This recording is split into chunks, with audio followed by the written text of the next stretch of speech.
வாழ்க வளமுடன். சான்றோர் பெருமக்களே, இன்றைய தினம் அகம் புறம் என்ற தலைப்பில் சிந்தனை உரை வழங்க சேலத்திலிருந்து நம்மோடு ஆழியாறு இணைப்பில் இணைந்திருக்கும் மதிப்பிற்கும் மரியாதைக்கும் உரிய உலக சமுதாய சேவா சங்கத்தின் முதுநிலை பேராசிரியர் அருள்நிதி விவேகானந்தன் ஐயா அவர்களை வாழ்க வளமுடன் என வாழ்த்தி வரவேற்கின்றோம். நிகழ்ச்சிக்கு செல்வதற்கு முன்பு ஐயா அவர்களை பற்றிய குறிப்புகளை அன்பர்களிடம் பகிர்ந்து கொள்வதில் பெருமகிழ்ச்சி அடைகின்றோம். மதிப்பிற்கும் மரியாதைக்கும் உரிய உலக சமுதாய சேவா சங்கத்தின் முதுநிலை பேராசிரியர் அருள்நிதி விவேகானந்தன் ஐயா அவர்கள் மனவளக்கலையில் 36 வருடங்களாக தம்மை இணைத்துக் கொண்டு சிறப்பாக சேவை செய்து வருகின்றார்கள். ஐயா அவர்கள் ஆழியாறு அறிவு திருக்கோயிலில் ஸ்மார்ட் இணை இயக்குனராகவும் சேலம் அம்மாப்பேட்டை அறக்கட்டளையின் தலைவராகவும் சிறப்பாக தொண்டாற்றி கொண்டு வருகின்றார்கள். ஆழியார் அறிவு திருக்கோயிலில் நடைபெறும் எம்ஆர்சி வகுப்புகள் மற்றும் அனைத்து நிலை வகுப்புகளெல்லாம் எடுத்து கொடுத்து சிறப்பாக சேவை செய்து கொண்டு வருகின்றார்கள். ஐயா அவர்கள் இலங்கைக்கு பலமுறை சென்று வேதாத்திரிய தத்துவங்களையும் பயிற்சிகளையும் அளித்து தொண்டு செய்தவர்கள். மேலும் தமிழகம் எங்கும் பல இடங்களுக்கு சென்று குரு சேவை புரிந்து கொண்டு வருகின்றார்கள். விண்ணலை வழியாக நமக்கு பல வேதாத்திரிய சிந்தனைகளை சிறப்பாக வழங்கி கொண்டும் வருகின்றார்கள்.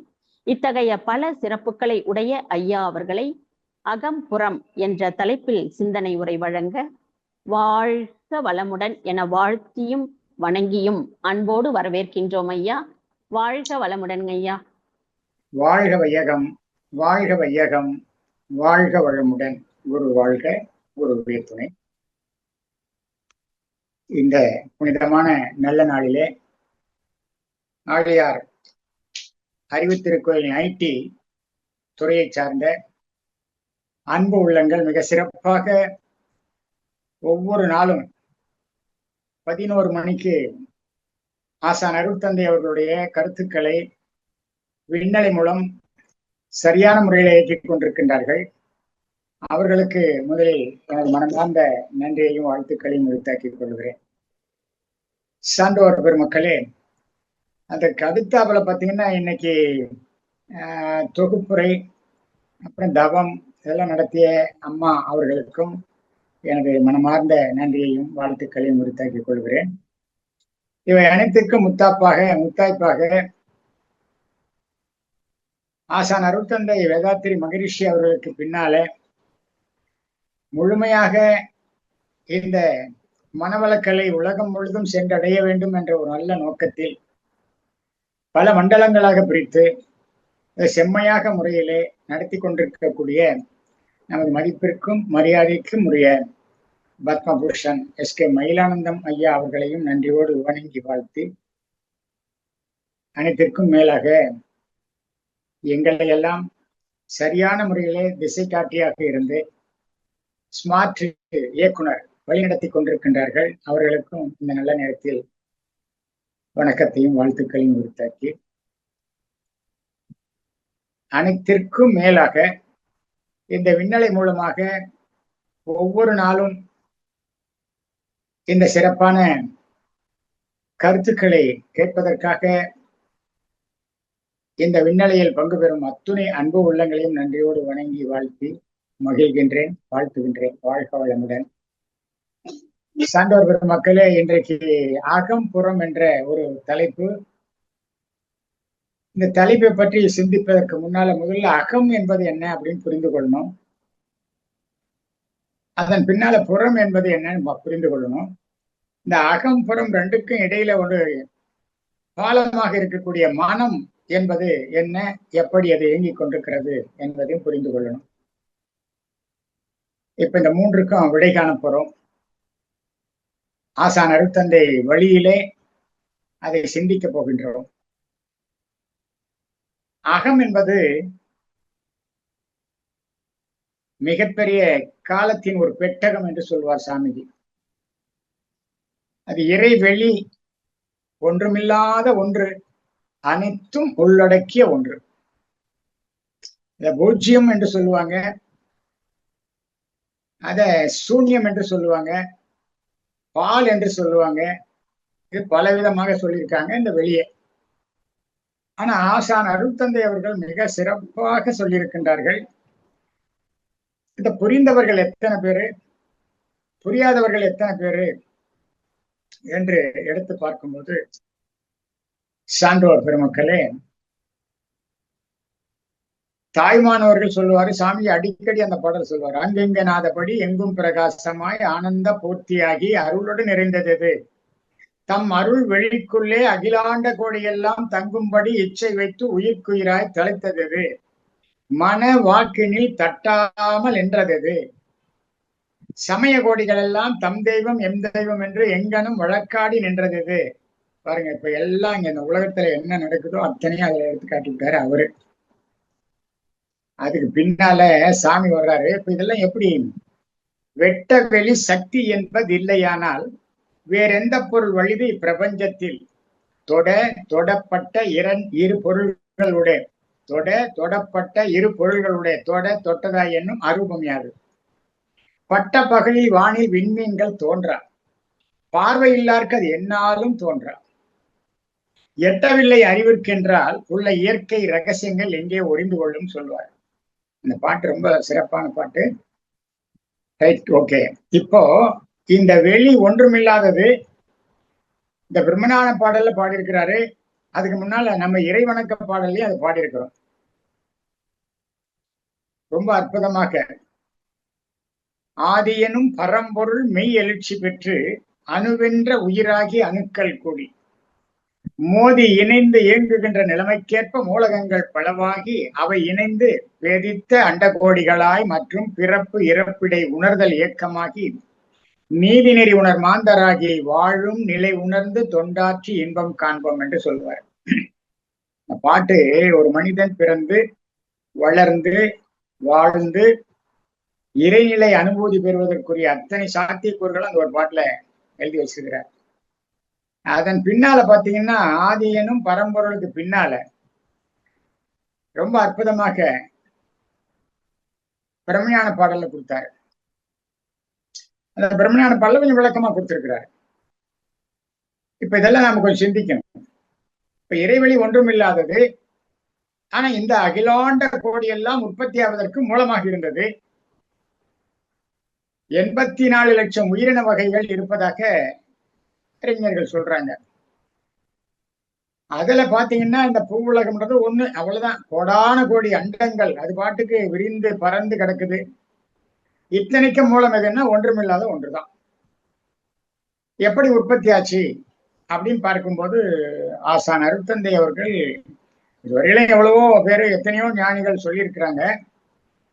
ஆனா அப்பெல்லாம் எடுத்து காட்டுவதற்கு முடியல, அன்றைய விஞ்ஞானம் வளரல. ஆனா இப்போ அது வளர்ந்த காலத்துல ஆசான் அருட்தந்தை அவர்கள் ரொம்ப அற்புதமா சொல்றாரு. எந்த ஒன்றை அறிந்திடி இறைவன் முதல் உயிர் வரை எல்லாவற்றையும் விளக்குமோ அதுவே காந்தமா. முந்தையோர்கள் அகத்தவத்தால் முற்றுணர்ந்த போதிலும் மொழிவதற்கு ஊமையின்றி முட்டிமோதி நின்றனர். இந்த நாள் விஞ்ஞானமும் ஏற்றம் பெற்றதாலதே இயங்கிடும் மின்சாரம் மூலம் எல்லோருக்கும் உணர்த்தலாம் சொல்லிட்டாரு. அவ்வளவு அருமையா சொல்லியிருக்கிறார். அப்போ அன்னைக்கு அது முடியல. அதுக்கு ஒரு சின்ன வார்த்தை சொன்னாங்க, கண்டவர் விண்டிலர் விண்டவர் கண்டிலர்னு. அங்க போனவங்க போயிட்டாங்க, அதுக்கு முன்னால தெரியல அப்படின்ற ஒரு கருத்தை சொல்லிட்டாங்க. நன்றாக சிந்திக்க வேண்டும். இந்த இறைவெளியினுடைய முன்பகுதி துகளாக மாறுகிறது. எப்படி? சூழ்ந்து விட்டு விட்டு அழுத்துக்கிறதுன்னு சொன்னாங்க. ஏன்னா ஒரே முட்டை அழுத்தினா சப்பையா போயிடும். அது ஒரு காலத்துல எவ்வளவோ பிரச்சனைகள் ஆச்சு. கலிலியோ இந்த உலகம் உருண்டைன்னு சொன்னதுக்கு அவர் கல்லில் அடிச்சாங்க. அதற்கு பின்னால பல ஆண்டுகளுக்கு பின்னால ஆமா உலகம் உருண்டைதான், எல்லா கோள்களும் உருண்டையா தான் இருக்குது அப்படின்னு. அப்ப என்ன காரணம்னா சாமி அழகா சொல்றாரு, சுத்தி சூழ்ந்து விட்டு விட்டு அழுத்துகிறது. அந்த விட்டு விட்டு அழுத்துகிறதுனால அந்த இறைவெளியின் நுண்பகுதி துகளாக மாறுகிறது. இந்த துகளெல்லாம் சேர்ந்து ஒன்றாக இணைய முடியுமா? முடியாது. ஏன்னா அதாவது தற்சுழற்சி பெற்று தனித்தனியாக இயங்கிக் கொண்டிருக்கிறது, கூடி இயங்கும். அப்போ அப்படி கூடி இயங்கக்குள்ள அந்த தற்சுழற்சியில வரக்கூடிய அலை இறைவழியோடு உரசும் போது ஏற்படக்கூடிய ஒரு காந்தம் தான், ஒரு நிலைதான் காந்தம் என்று சொல்றோம். இத பிரணவம் என்று சொன்னாங்க, ஓங்காரம் என்று சொன்னாங்க. ஆனா சரியான விளக்கம் சொல்ல முடியல. ஏன்னா அன்றைய நிலை அதுதான். அது இப்போ எவ்வளவு ஈஸியா சொல்லிட்டார் சாமி. அப்ப அந்த துகளெல்லாம் சுழற்சியில இருக்கும்போது வரக்கூடிய அலை, விரிவலை, அது இறைவெளியோடு உரசும் போது ஏற்படக்கூடிய ஒரு மாற்றம் காந்தம் என்ற ஒரு அற்புதமான காந்தம் தான், பிரணவம் தான், ஓங்காரம் தான். இதெல்லாம் அருமையா தெளிவாக ஆசான் அருட்தந்தை விளக்கி விட்டார். இப்ப இதனுடைய கூட்டு சுழற்சி குறைந்ததை சுழற்சி அதிகமானது சுழல ஆரம்பிக்கும் போது கூடியங்குது. அப்ப அது அணுக்களாக மாறி அணுக்களுடைய கூட்டு பஞ்சபூதங்களாக மாறி, இந்த பஞ்சபூதங்களுடைய கூட்டு தான் அழுத்தம், ஒளி, ஒளி, சுவை, மனம் என்று அருமையா சொல்லியிருக்கிறாங்க. அதுல என்ன ஒரு விசேஷம்னு பாத்தீங்கன்னா, ரொம்ப சிறப்பா மோதுதல், பிரதிபலித்தல், சிதறுதல், ஊடுருவல், இரண்டிடையே ஊடாடல். ஆசான் அருட்தந்தை அவர்கள் சொல்லுவார்கள், ஒரு அணு அசைந்தாலும் அல்லது மிகப்பெரிய பொருள்கள் அசைந்தாலும் இந்த 5 நிகழ்வுகள் நடக்கும் என்று சொல்லுவார். அதுவே மனித உருவத்துல வரும்போது அந்த தொடு உணர்வு, மோதுதல், ஸ்பரிச உணர்வாக அப்படியே கண்கள்லயும் காதுகள்லயும் லைட்டு அந்த சவுண்டு வந்துருது. அதே போல நிலம் வாசனை கொடுக்குது, நீர் சுவையை கொடுக்கிறது என்று சொல்லுவார். இத பஞ்சதன் மாத்திரை என்று சொல்லுவாங்க. இப்ப இந்த பஞ்சதன் மாத்திரை என்று சொல்லும் போது அத வள்ளுவம் மிக சிறப்பா சொல்றார். சுவை, ஒளி, ஊறு, ஓசை, நாற்றம் இவை 5 வகை தெரிந்தான் முதற்றே உலகு என்று சொல்வார். சுவை, ஒளி, ஊறு, ஓசை, நாற்றம் இவை 5 வகை தெரிந்தான் முதற்றே உலகு என்று மிக சிறப்பா சொல்றார். இவர் அங்கேயும் தெரிஞ்சுக்கிட்டாவே உலகம் பூரா என்ன நடக்குது, எப்படி வந்ததுன்னு தெரிஞ்சுக்கலான்றாரு அவரு. சரி, இதெல்லாம் எங்க ஜட பொருளையும் இருக்கிறது. ஒவ்வொரு அணுவுக்கு மையத்திலையும் ரொம்ப அழகா சாமி சொல்லுவாங்க. எலக்ட்ரான், புரோட்டான், நியூட்ரான், இந்த 5 தன்மைகள் இருக்கிறதே, மோதுதல், பிரதிபலித்தல், சிதறுதல், ஊடுருவல், இரண்டிடையே ஊடாடல். இது முடிந்ததும் மறுபடியும் சுத்த வெளியே மாறுது. அதுதான் கருந்துளை என்று இன்றைக்கு விஞ்ஞானம் சொல்லுது. அன்னைக்கு சாமி சொல்லிட்டார். அப்பவே அப்ப பாத்தீங்கன்னா எலக்ட்ரான், புரோட்டான், நியூட்ரான் இயங்காத நிலை அந்த சுத்த வெளியாக மாறும்போது இது கருந்துளையாக, இறை வெளியாக மாறுகிறது. சரி, இது எல்லா ஜடப்பொருளையும் இருக்குது, ஒவ்வொரு அணுக்கள்லையும் இருக்கிறது. ஜடப்பொருள்ல பாத்தீங்கன்னா பேட்டர்ன், பிரிசிஷன், ரெகுலாரிட்டின்னு சொல்லுவாங்க. அமைப்பு, துல்லியம், இயக்க ஒழுங்குன்னு சொல்லுவாங்க. அவ்வளவு. அப்போ ஒவ்வொரு ஜடப்பொருளையும் இந்த தன்மைகள் இருந்து கொண்டு இருக்கிறது. இப்ப இதுல உணர்ச்சி உள்ள ஜீவனாக வருமே. ஏன்னா அந்த பிரபஞ்சத்துல இருக்கிற அத்தனையும் அணுக்களின் கூட்டு என்பது தெரியும். இந்த அணுக்கள் எங்கிருந்து சுத்த வெளியினுடைய துகள். விஞ்ஞானிகள் கூட இப்ப சொல்றாங்க காட் பார்ட்டிகள்னு சொல்லிட்டாங்க. அந்த துகளினுடைய மூலம் எதுன்னா சுத்த வெளிதான். அப்போ சுத்த வெளியிலே இயற்கையாக அமைந்த சூழ்ந்தழுத்தும் ஆற்றலினுடைய திணிவால அது அழுத்த அழுத்த துகளா மாறி அதனுடைய இயக்கம் குறையும் போது, குறைந்தது அதிகமானதை வேகமாக சுத்தும் போது அது அணுக்களாக மாறி அந்த அணுக்களுடைய கூட்டு பஞ்சபூதகமாக, இந்த பஞ்சபூதத்தினுடைய கூட்டு எல்லா ஜட பொருளையும், இந்த தோன்றிய அத்தனை பொருளையும் இருக்கு. மனிதனிலையும் இருக்கிறது, உயிர் உள்ள ஜீவனிலையும் இருக்கிறது. அப்போ 2 விதமா, ஒன்று உணர்ச்சி உள்ளது, ஒன்று உணர்ச்சி அற்றது. இந்த உணர்ச்சி உள்ளதுல என்ன வித்தியாசம், உணர்ச்சி அற்றதுல என்ன வித்தியாசம்னா, அதுல பேட்டர்ன், பிரிசிஷன், ரெகுலாரிட்டின்னு சொல்லக்கூடிய அமைப்பு, துல்லியம், இயக்க ஒழுங்கு. அதுவே உணர்ச்சி உள்ள ஜீவன்ல உணர்தல், அனுபவித்தல், பிரித்துணர்தல், இது எல்லா ஜீவன்களுக்கும் பொருந்தும். அப்ப இந்த உணர்தல், அனுபவித்தல், பிரித்துணர்தல், இப்போ இதுலயும் எல்லாம் இருக்கு, இதுலயும் எல்லாம் இருக்கு. அதாவது இறை வெளி இருக்கு, இறை துகள் இருக்குது, அதனுடைய கூட்டு அணுக்கள் இருக்கு, அணுக்களுடைய கூட்டு பஞ்சபூதம் இருக்குது, பஞ்சபூதத்தினுடைய கூட்டு ஜட பொருளாக, உணர்ச்சி பொருளா இருக்குது. ஆனா இங்க ஒரு மாற்றம் நிகழுது. உணர்ச்சி உள்ள ஜீவனாக எப்படி வந்தது என்பதை கொஞ்சம் சிந்திக்கணும்.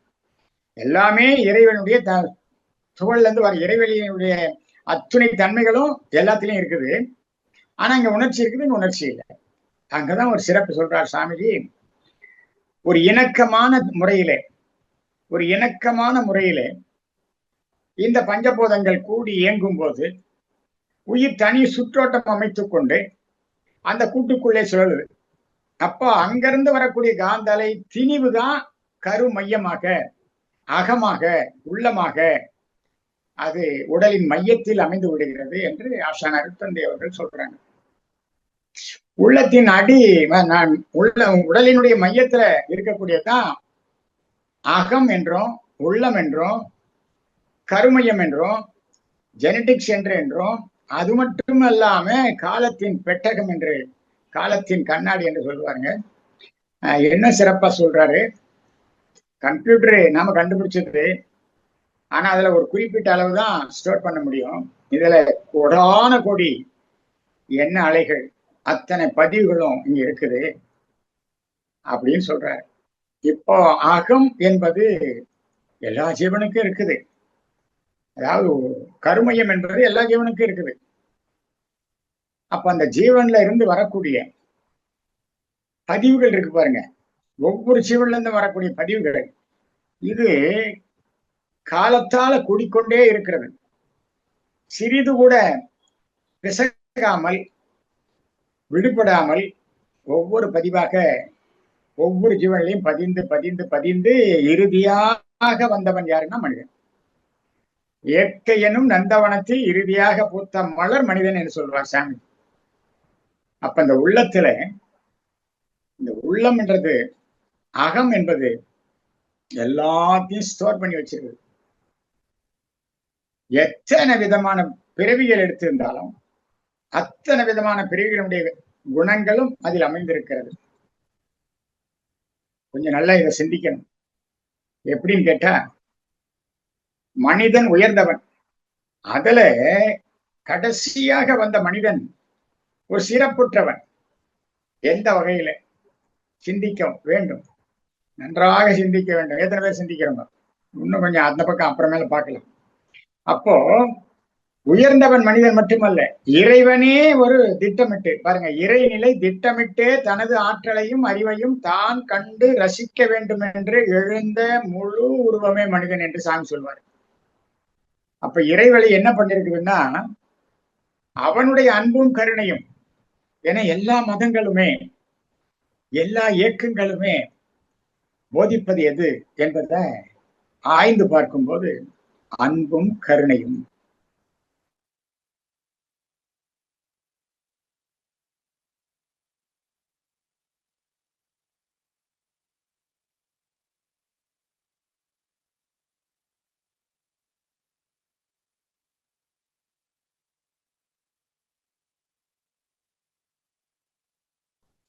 ஜடப்பொருளை உற்பத்தி எல்லாமே உள் அடக்கமாக கேட்டாலே அன்பும் கருணை, அதற்கு தேவையானதை கொடுத்து கொண்டிருப்பதுன்னு சொல்லுவார்.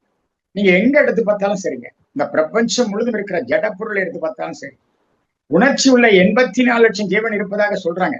அந்த 84 லட்சம் ஜீவன்லையும் எடுத்து பார்த்தாலும் சரி, இந்த அன்பும் கருணையும் இருக்கிறதா இல்லையா என்று சொல்லும் போது நீக்க மற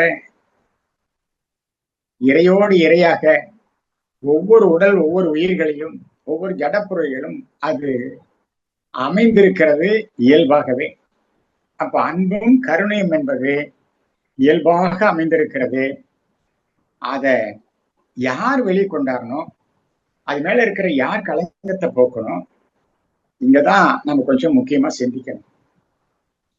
திருமூலர் ரொம்ப அழகா சொல்லுவார் ஒரு கவியில, மலக்கலப்பால் மறைந்தது சக்தி, நமது ஆற்றல் முழுதும் எதுக்கு வந்ததோ அதெல்லாம் மறைஞ்சு போச்சுன்றார். ஏன்னா மேல மலம், இப்போ சாதாரணமா எடுத்து பாருங்க, எந்த பொருள் எடுத்தாலும் ஒரு சாதாரணமா எடுத்துங்க, நாம அன்றாட பயன்படுத்தக்கூடிய எத்தனை பொருளுக்கு உபயோகப்படுது அந்த மூலப்பொருளாக இருக்கக்கூடிய குருடாயில்னு சொல்லக்கூடியது. அந்த குருடாயில் எடுத்து ஒவ்வொன்னா ப்ராசஸ் பண்றாங்க, தூய்மைப்படுத்திக்கிட்டே வர்றாங்க. சுத்தமா தூய்மையாகிடும் போது அது விண்ணில் பறக்கிறது. நல்ல சிந்தனை பண்ணுங்க. அதாவது இந்த குருடாயில் எடுக்கிறாங்க, அதை பிரிக்கிறாங்க, அப்ப டீசல் ஆகுது, அப்புறம் மண்ணெண்ணெய் ஆகுது, அப்புறம் டீசல் ஆகுது, அப்புறம் பெட்ரோல் ஆகுது, அப்புறம் அந்த தூய பெட்ரோலா மாறும்போது விண்ணில் பறக்கிறது. அப்ப அதுல இருக்கிற களங்கங்களை எடுக்கணும். அப்ப உற்பத்தி ஆகும் போது எத்தனையோ அணுக்கள், எத்தனையோ கூட்டு பொருள்களோடு சேர்ந்து அது களங்கமாக இருக்கிறது. அத்தனை பதிவுகளையும் எடுத்து நீக்கி தூய்மையாக இறைவனுடைய அனுபூதி, அந்த அன்பும் கருணையுமாக வாழும் காலத்திலேயே வாழக்கூடிய ஒரு தன்மையை உண்டு பண்ணுவது எது அப்படின்னு பாத்தீங்கன்னாக்க எந்த உருவம் என்று பாத்தீங்கன்னா மனிதன் தான் அதுக்கு சிறந்தவன். அதனாலதான் சாமி சொல்றாரு, இறைவனும் திட்டமிட்டு நம்மளை அனுப்பியிருக்கிறான். அதே மாதிரி ஈகேனும் நந்தவனத்தில் இறுதியாக பூத்த மலர் மனிதன் சொல்லியிருக்கிறாரு. அப்ப பாத்தீங்கன்னா அத்தகைய மிகப்பெரிய உயர்ந்த தன்மையுடைய மனிதன் இந்த அகத்தில் இருப்பத, அதுக்கு மேல இருக்கிற களங்கத்தை எப்படி துடைப்பது? இங்கதான் கொஞ்சம் சிக்கல் எழுது, சிக்கல் எழுது. அன்பானவர்களே, கொஞ்சம் சிந்திக்கணும். அவர் சொல்றாரு, மலக்கலப்பால் மறைந்தது சக்தி, மலக்கலப்பால் மறைந்தது ஞானம். சாமி ரொம்ப அழகா சொல்லுவாருங்க. இந்த மனம் வெளியே போய் போய் அதுல வந்த பழக்கத்தெல்லாம் மேல போட்டுக்கிட்டே இருக்குது. அறிவு மங்கி போச்சு. அதை கொஞ்சம் பின்னால பார்ப்போம். அப்போ மலக்கலப்பால் மறைந்தது ஞானம், மலக்கலப்பால் மறைந்தது தானும்ன்றார். நான் எதுக்கு வந்திருக்கிறேன்? இந்த பூமிக்கு நல்ல வண்ணம் இறைவன் என்னை படைத்திருக்கின்றான். அந்த நல்ல வண்ணமாக படைத்த இறைவன், அவை மூதாட்டி ரொம்ப அழகா சொல்றாங்க இல்லைங்களா? அவங்க இந்த மனித பிறப்பே அறிவுன்றாங்க. அரிதறிது மானிடராய் பிறத்தல் அறிது, அதனினும் கூண் கூண்டு செவிடு பேடு நீங்களாக பிறத்தல் அறிது. கூண் கூண்டு செவிடு பேடு நீங்களாக பிறந்த காலையும் கல்வியும் ஞானமும் நயத்தல் அறிது. கல்வியும் ஞானமும் நயந்த காலையும் தானமும் தவமும் தான் ஆற்றல் அறிது. தானமும் தவமும் தான் ஆற்றிட வானவர் நாடு வழி திறக்கும் அமைனாங்க. எல்லாமே அரிதறிதுன்னு சொல்லிட்டாங்க. இதை கொஞ்சம் சிந்திக்கணும். ஏன்னா அந்த அம்மா பாத்தீங்கன்னா ரொம்ப சிறப்பா எல்லாமே அரிது அரிது அரிதுன்னு சொல்றாங்க. வாழ்றது ஏன்? எல்லாம் மேல களங்கங்கள் மூடி இருக்கிறது. ஏன்னா அவ்வளவு அறிஞர் பெருமக்களை கூட சில நேரங்கள் ஏமாந்துடுறாங்க. அந்த முருகன்கிட்ட சின்ன வயசுல பாத்தீங்கன்னா கருங்காலி கோடாலிக்கே அதாவது அசையாத அதாவது கோடாலிக்கு அரங்காத கருங்காலி மரம் கூட அசைந்து விடுதுன்னு சொல்லுவாங்க. அந்த மாதிரி பாத்தீங்கன்னா இந்த பதிவுகள், நான் வந்தது எதுக்கு வந்திருக்கிறேன், எங்க போகணும், என்ன முறையில வாழணும் தெரியல. என மறைக்கப்பட்டிருக்கிறது. அந்த மறைக்கப்பட்டிருப்பதை வெளிக்கொண்டு வந்ததான் மலக்கலப்பு அற்றால் மதி ஒழியாம. இந்த மலக்கலப்பு அறுவதற்கு நம்ம என்ன பண்ணணும்? சாதாரணமா நினைக்காதீங்க. மாணிக்க வாசக பெருமான் ரொம்ப அற்புதமா சொல்வார். ஏன்னா இறைவனே நானாக இருக்கின்றேன். நான் இறைவன் இல்லை, இறைவனே நானாக இருக்கின்றேன். ரொம்ப வேதாத்திரியத்தில் ரொம்ப அழகா சொல்வார் சாமி. நான் தான் கடவுள்னு சொல்லக்கூடாது, கடவுளே நானாக இருக்கிறேன்னு சொல்லுங்க அப்படின்னு. அப்போ அந்த கடவுள் நானாக இருக்கிறேன், எல்லா ரூபமாகவும் இருக்கின்றான். ஆனா அந்த நிலையில கொஞ்சம் சிந்திக்கணும். என்ன சிந்திக்கணும்? எத்தனை பதிவுகள் அவர் மாணிக்க வாசகர் சொல்றார். ரொம்ப அற்புதமா சொல்றாரு இல்ல? புல்லாய் பூடாய் புழுவாய் பறவையாய் பாம்பாய் கல்லாய் மனிதராய் பேயாய் கணங்களாய் வல்லசுரராகி முனிவராய் தேவராய் செல்லா நின்ற இத்தாவர சங்கமத்துள் எல்லா பிறப்பும் பிறந்தளித்தேன் எம்பெருமான். எவ்வளவு அருமையான வாசகம் தெரியுங்களா? அவ்வளவும் பிறந்து அத்தனை பதிவுகளையும் சுமந்து வந்திருக்கிறேன். நாயை விட கேடா இருக்கிறேன், என்னையும் கடை தேர்த்தினியப்பான்னு ஒரு இடத்துல பாடுவார். அப்போ அவனுடைய அருள் இருக்கிறது, அது மறைக்கப்பட்டிருக்கிறது. இந்த மறைக்கப்பட்ட அருளை எப்படி வெளிக்கொண்டு வர? மேல இருக்கிற லேயர்லாம் எடுத்தா வெளிவந்துடும். அது ரொம்ப பாரதி ரொம்ப அழகா பாடுறான். அதே மாதிரி மாணிக்கவாசகர் இன்னொரு இடத்துல பாடுறார். வல்வினையோன் யாருங்க? செஞ்ச செயலுக்கு உண்டான வினை வருமா வராதா? வல்வினையோன் தன்னை மறைந்திட மூடிய மாய இருளை அறம்பாவம் என்னும் அருங்கயிற்றால் கட்டி புறந்தோள் எங்கும் போர்த்து புழு அழுக்கு மூடி மலஞ்சோறும் 9 வாயில் குடிலை மழங்க புலனைந்தும் வஞ்சனை செய்ய விலங்கு மனதால் விமலா உனக்கு. அப்பவும் பாத்தீங்கன்னா அந்த விலங்கு மனதால் தான் போய் சாமி கும்பிடுறோம். கண்ணதாசன் ஒரு பாட்டுல எழுதியிருப்பான், ரொம்ப அருமையான பாட்டு. ஆடை ஆபரணங்கள் ஆண்டவன் விரும்புவதில்லை, அங்கொரு கண்ணும் இங்கொரு கண்ணும் ஆலய வழிபாடு இல்லைன்னு சொல்லுவோம். ஆலய வழிபாடு இல்லை, ரொம்ப சிறப்பா நினைச்சு பார்க்கணும். இதெல்லாம் நம்ம எண்ணி பார்க்கணும். ஏன்னா அவர்களெல்லாம் சிறந்த முறையிலே அறிவை பயன்படுத்தி மனித சமுதாயம் உயர்வதற்காக எவ்வளவு கருத்துக்களை சொல்லியிருக்கிறாங்க. சாமிஜி 80 புத்தகத்துக்கு மேல எழுதியிருக்கிறார். ஒரு 2000 கவிகளுக்கு பக்கமா எழுதியிருக்கிறார். அப்ப அதெல்லாம் நம்ம சிந்திக்கணுமா வேண்டாமா? சான்றோர் பெருமக்களே, நன்றாக ஆழமாக சிந்திங்க. இப்பிறவி தப்பினால் எப்பிறவி கிட்டமோ தெரியாது. புனர்ஜென்மம் சொல்றாங்க. யார் வாழ்ந்தாங்க சொல்லுவாங்க. ரொம்ப அருமையா சொல்லுவாங்கல்ல சிவவாக்கியர். ரொம்ப அற்புதமா சொல்லுவார். கறந்தபால் மடிபுகா, கடைந்த வெண்ணெய் மோர்புகா, உடைந்த சங்கின் ஊசையும் உயிர்களும் உடற்புகா, உதிர்ந்த பூக்களும் கனிகளும் மரம் பூகா, மாண்டவர் மீண்டும் பிறப்பது இல்லை இல்லை இல்லைன்னு அடிச்சு சொல்றாரு. அது அப்புறம் எப்ப கிடைக்குதோ அதை பார்த்துக்கலாம் அப்புறம். ஆனா இப்போ இந்த பிறவியில வள்ளுவர் அதுக்கு ரொம்ப அழகா சொல்றாரு இல்லைங்களா? தக்கார் தகவிழார் என்பது அவரவர் எச்சத்தால் காணப்படும். தக்கார் தகவிழார் என்பர் அவரவர் எச்சத்தால் காணப்படும். ஏன்னா நமக்கு பின்னால் வர்ற குழந்தைங்களுக்கு தண்ணி கண்டிப்பா வந்துடும். நாம பிறக்கிறோமா இல்லையா, நம்ம பின்னால் வர்றது வாரிசு, அவ்வளவுதான். அதான் இன்னொரு பிறப்பு. அது அங்க தொடரும். அதுதான் சொல்றாரு அவர், வல்வினையோன் தன்னை மறைந்திட மூடிய மாயர். என்ன உள்ள இருக்கு தெரியாது. சாமி தான் சொல்லுவாரு, கொடான கொடி பதிவுகள், என்ன பதிவுகள், அனுபவ பதிவுகள் எல்லாம் பதிந்திருக்கிறது, கண்ணுக்கு தெரியாது, அலை வடிவில். இதெல்லாம் எப்படி எடுக்கிறது? இதுதான் கொஞ்சம் சிந்தனை செய்ய. அத பாரதி ரொம்ப அழகா பாடுவான். ஏன்னா எனக்கு பிடித்த பாடல்கள் இதெல்லாம். நல்லதோர் வீணை செய்து அதை நலம் கட புழுதியில் எரியலாமோ, சொல்லடி சிவசக்தி என்னை சுடர்மிகும் அறிவுடன் படைத்து விட்டாய், வல்லமை தாராயோ இந்த மாநிலம் பயனுற வாழ்வதற்கே, சொல்லடி சிவசக்தி நிலம் தனில் சுமையென வாழ்ந்திடல் புரியணும். ரொம்ப அருமையா பாடிட்டான். இன்னொரு 8 வரியில் அதே பின்னால வர்றான். விசையுறும் பந்தினை போல் உள்ளம் வேண்டிய படிசலும் உடல் கேட்டேன். இந்த உடம்பு எப்படி இருக்கணுமா? விசையுறும் பந்தினை போல குதிக்கணுமா. நசையரும் மனம் கேட்டேன். அந்த நசையுறும் மனம் கேட்டேன். நான் எப்ப பார்த்தாலும் நெய் நெய் இந்த மனசு அலையுது பாருங்க, அது இருக்கக்கூடாதுன்றாங்க. தினம் நவமென சுடர்விடும் உயிர் கேட்டேன். எப்படி மேல இருக்கிறத எடுத்ததானே நான் சொன்னேன். அது மாதிரி ப்ராசஸ் பண்ணிக்கிட்டே இருக்கணும். தினந்தோறும் பதிவுகள் ஏற்படுது. அதுதான் தூங்குவது போல் சாக்காடு, விழிப்பது போல் தூங்கி விழிப்பது போல் பிறப்புனாரு வள்ளுவ பெருந்தகை. ரொம்ப அழகா சொல்லியிருக்கிறாங்க. அப்ப தினம் நவமென சுடர்விடும் உயிர் கேட்டேன், தசையினை தீச்சுடினும் சிவசக்தியை பாடும் நல்லாகம் கேட்டேன். ஏன்னா இறைவனால வந்திருக்கிறோம், இறைவனால வாழ்ந்து கொண்டிருக்கிறோம். மாணிக்க வாசகர் ஒரு இடத்துல சொல்லுவாரு, சிவன் அவன் என் சிந்தையில் நின்ற அதனால் அவன் அருளாலே அவன் தாள் வணங்கி. தூக்கணும் வணங்கணும்னா கூட அவனுடைய அருள் இல்லைன்னா ஒண்ணும் பண்ண முடியாது.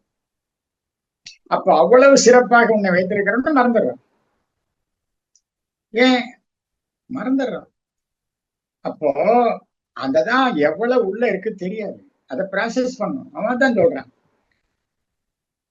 தசையினை தீச்சுடினும் சிவசக்தியை பாடும் நல்லகம் கேட்டேன். கடைசி வரி கேட்கிறான் பாருங்க, அசையுறு மதி கேட்டேன், இதை அருள்வதி உமக்கேதும் தடை உள்ளதோ. வேதாத்திரியும் எல்லாத்தையும் கொடுத்துருக்கிறார், எல்லாத்தையும் கொடுத்துருக்கிறார். ஆனா மைண்டம் கலங்கம் பண்ணிக்கிட்டே இருக்கிறோம். தேடி நிதம் சோறு தின்று பல சின்ன சிறு கதைகள் பேசி மனம் மிக வாடி உழன்று பிறர் வாட பல செயல்கள் செய்து. இதுதான் கலங்கத்தை ஏற்படுத்தும். சாமி சொல்றாங்களா, மனம் மொழி காயம் எண்ணம் சொல் செயல், இந்த 3ஆலை யாருக்கும் துன்பம் கொடுக்காம இருந்தா அது புண்ணிய பதிவு. துன்பம் கொடுத்துக்கிட்டே இருந்தா பாவப்பதிவு. நீங்க தூங்கி முழிச்சதும் படுக்க போற வரையிலும் அதான் தினம் நவமென சுடர்விடும் உயிர் கேட்டேன்னு அவன் கேட்டான்.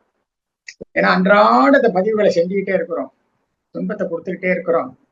அதனால கொஞ்சம் இதெல்லாம் சிந்தனை பண்ணணும்னு சொல்றாரு. பாரதியும் சொல்றான், வேதாத்திரியும் அதை விட சிறப்பா நல்ல வாழ்க்கையை வாழ்றதுக்கு என்னன்னா மனவளக்கலைன்னு கொடுத்துருக்கிறார். முழுமை நல வாழ்விற்கு மனவளக்கலை யோகா. ஏன் கொடுத்தாரு அப்படி? சிந்திக்கணும். சான்றோர் பெருமக்களே, உள்ள இருக்கிறது எவ்வளவுன்னு தெரியாது, எவ்வளவு பதிவுகள் தெரியாது. அது எந்தெந்த சிப்பு கம்ப்யூட்டர், யாரு? இறைவனின் கம்ப்யூட்டர்ல, இறைவனின் கம்ப்யூட்டர் உள்ளம் அகம் என்பதுல எவ்வளவு பதிவு இருக்கு யாருக்கு தெரியும்? எப்படி கழிப்பது? இங்கதான் நம்ம கொஞ்சம் சிந்திக்கணும். எப்படி நாம் கழிப்பது சொல்லுங்க. இப்போ இது அகத்துல பார்த்துட்டு இவ்வளவு பதிவு இருக்கு, எங்க இருந்து வந்தது, எப்படி எல்லாம் இருந்தது. நீங்க அணு முதல் அண்டம் நீராக உள்ள பிரபஞ்சம் முழுதும் எடுத்தாலும் எல்லா பதிவுகளும் கால கண்ணாடி மாய துணைவன் அந்த கருமையம் எடுத்து எல்லாத்தையும் பதிவு வச்சிருக்குது. ஆனா அதுக்கு ரெண்டே ரெண்டு தான் சாமி சொல்லுவாருங்க. வாங்கி வச்சுக்கும், உரிய நேரத்துல கொடுக்கும். எப்ப கொடுக்கணும்? அது காலத்தால கொடுக்கும். அது ஒரு அருமையான பாட்டு. சுழற்தட்டு விளையாட்டில் சுற்றி விட்டோன் பெறல் போல சொல் எண்ணம் செயல்கள் காந்த அலையாகி சுழன்றோடி விரைவொக்க முடிவான சுத்தவெளி அழுத்தத்தால் பின்னோக்கி திரும்பி வந்து சுழன்று இயங்கும் ஜீவகாந்த கருமையம் ஈர்த்து சுருக்கி இருப்பாய் வைத்து காலத்தில் மலத்தும் சுழற்சி ஈர்ப்பு காப்பு உன் திருவிளையாட்டு என்று சொல்லாமல் விலக்கிவிட்ட சொற்கள். காலத்தில் மரத்தும் சொல்லிட்டாரு. அது எப்ப வரும்? முற்பகல் ஒருவருக்கு இன்னா செய்யும், பிற்பகல் தனக்கு இன்னா தானே வரும். வள்ளுவர் சொல்லியிருக்கிறாரு. அது எப்ப வரும்? காலத்தால வரும். இப்ப வரலாம், நாளைக்கு வரலாம், ஒரு தலைமுறை தாண்டி வரலாம், இன்னொரு தலைமுறை தாண்டி வரலாம். எப்ப வேணாலும் அந்த பதிவுக்கு உண்டு, வேல்யூ உண்டு, கண்டிப்பா வந்துடும். அப்ப அந்த முறையில பாத்தீங்கன்னா கொஞ்சம் சிந்தனை பண்ணி பாருங்க. இவ்வளவு பதிவுகளை கொண்டு வந்திருக்கிறோமே, இதை கழிப்பதற்கு முறையான முயற்சி வேண்டுமா வேண்டாமா? வேண்டுமில்ல. இந்த பதிவுகளை கழிப்பதற்கு முறையான பயிற்சி வேண்டுமா இல்லையா? வேண்டுமா இல்லைங்களா? சொல்லுங்க பார்க்கலாம். அதை நல்லா சிந்திக்கணும். எப்படி சிந்திக்கிறது?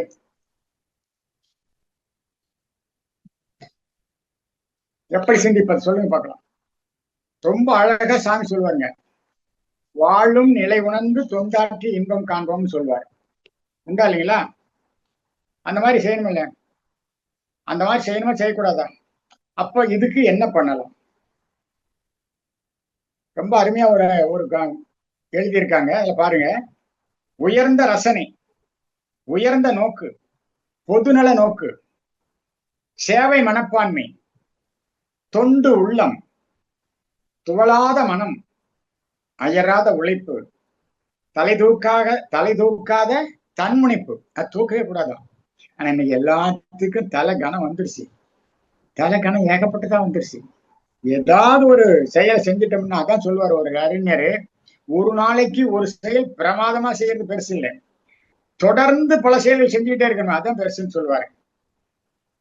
குழுவாக பணியாற்றும் இணக்கம், தலகணம் தூக்கக்கூடாது, குழுவா பணியாற்றக்கூடிய ஒரு இணக்கம் வேணும்ன்றாரு. எவ்வளவு சிறப்பா சொல்லியிருக்கிறான்னு பார்க்கணும். சான்றோர் பெருமக்களே, நன்றாக உணர்ந்து கொள்ளுங்க.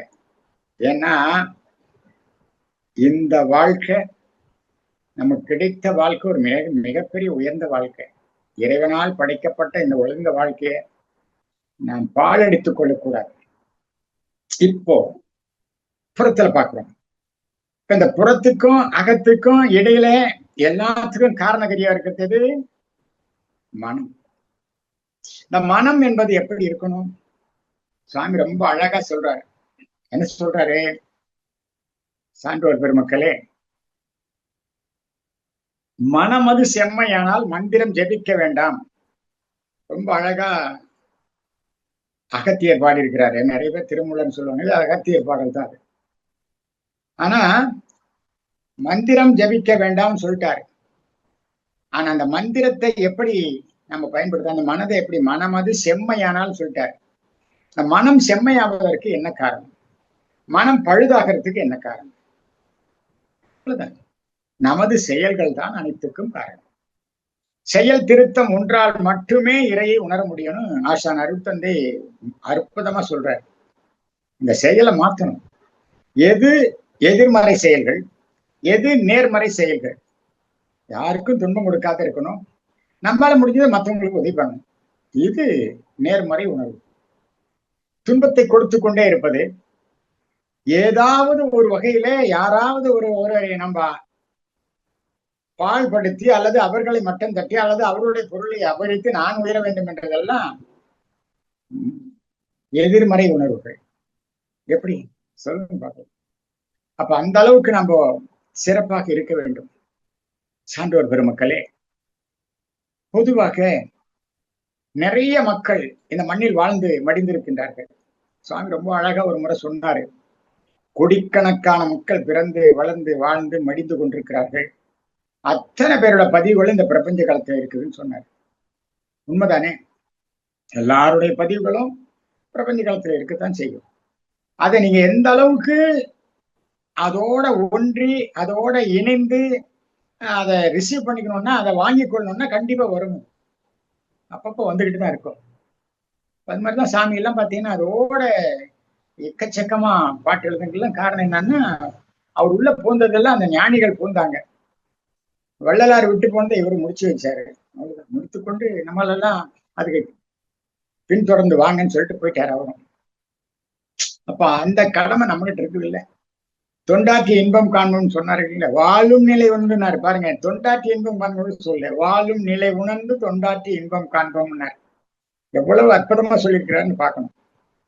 சான்றோர் பெருமக்களே, இந்த நிலையில பார்க்கும்போது இந்த பதிவை கழிப்பதற்காகத்தான் வந்திருக்கிறோம். இந்த இடையில மனம்தான் சொன்ன பாருங்க.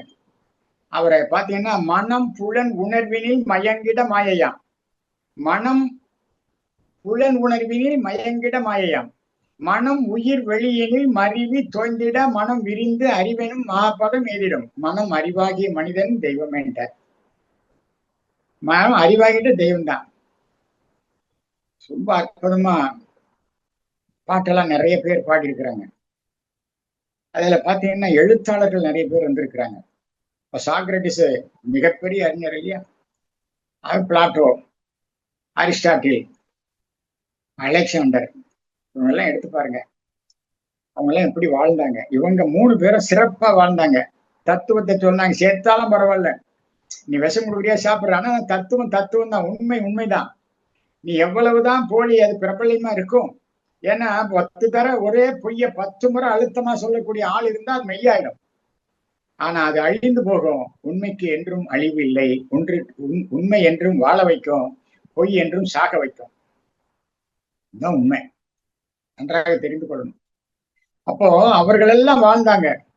இந்த உலகமே எனக்கு பத்தாதுன்னு சொன்ன அலெக்சாண்டர் கடைசியில் என்ன சொன்னார் தெரியுமா? எனக்கு ஒரு 6 அடி நிலம் தான்பா, இந்த கல்லறையில உலகமே பத்தாதுன்னு சொன்ன அலெக்சாண்டர் இங்கதான் உறங்குறான்னு சொல்லிட்டு எழுதி வச்சாங்க. எத்தனையோ கதைகள் அதெல்லாம் வருது. அதெல்லாம் நமக்கு தேவையில்லை. நமக்கு டைம் வேற ஆயிடும். இன்னும் கொஞ்ச நேரம் இருக்குது, பரவாயில்ல. அப்போ இதெல்லாம் நம்ம சிந்திக்கணும். சான்றோர் பெருமக்களே, இந்த மனமாகப்பட்டது எதற்காக அதுக்கு மனம் பேர் வந்தது? அகம், அதான் அறிவு, அதான் இறை. உள்ளத்தினுள்ளே உள பல தீர்த்தங்கள் மெல்ல நின்று குடைந்தாடுவீர் வினைகட பள்ளமும் மேடும் பறந்து திரிவரே கள்ள மனமுடைய கல்வியினர். எவ்வளவு அருமையா திருமூலர் சொல்லியிருக்கிறார். அதுக்கு முன்னால் இன்னொரு பாட்டு சொல்லியிருக்கிறார், அதையும் பார்க்கணும் இல்லைங்க. உடல் பொருள் ஆவி உலகத்தார் கொண்டு, உடல் பொருள் ஆவி உலகத்தார் கொண்டு படர்வினை பார்த்து பற்றற கை வைத்து நொடியில் அடி வைத்து முன்னொன்று வாக்கி கடிய பிறப்பற காட்டினான் நன்றியன் ஒரு பாட்டு சொல்லுவார். இதெல்லாம் எதுக்காக சொல்றோம் அப்படின்னா, இந்த உலகத்துக்கு வந்தது இந்த இறைவனுடைய படைப்புல இதெல்லாம் அனுபவிப்படுத்தி யாருன்னு சொன்னா மனிதன் தான். ஏன்னா விலங்குகள் தான் வாழணும், உயிர் வாழணும், அதுக்கு உணவு தேவை, உற்பத்தி பண்ண தெரியாது. அது பிற உயிர்களை அடித்து கொன்று வாழுது.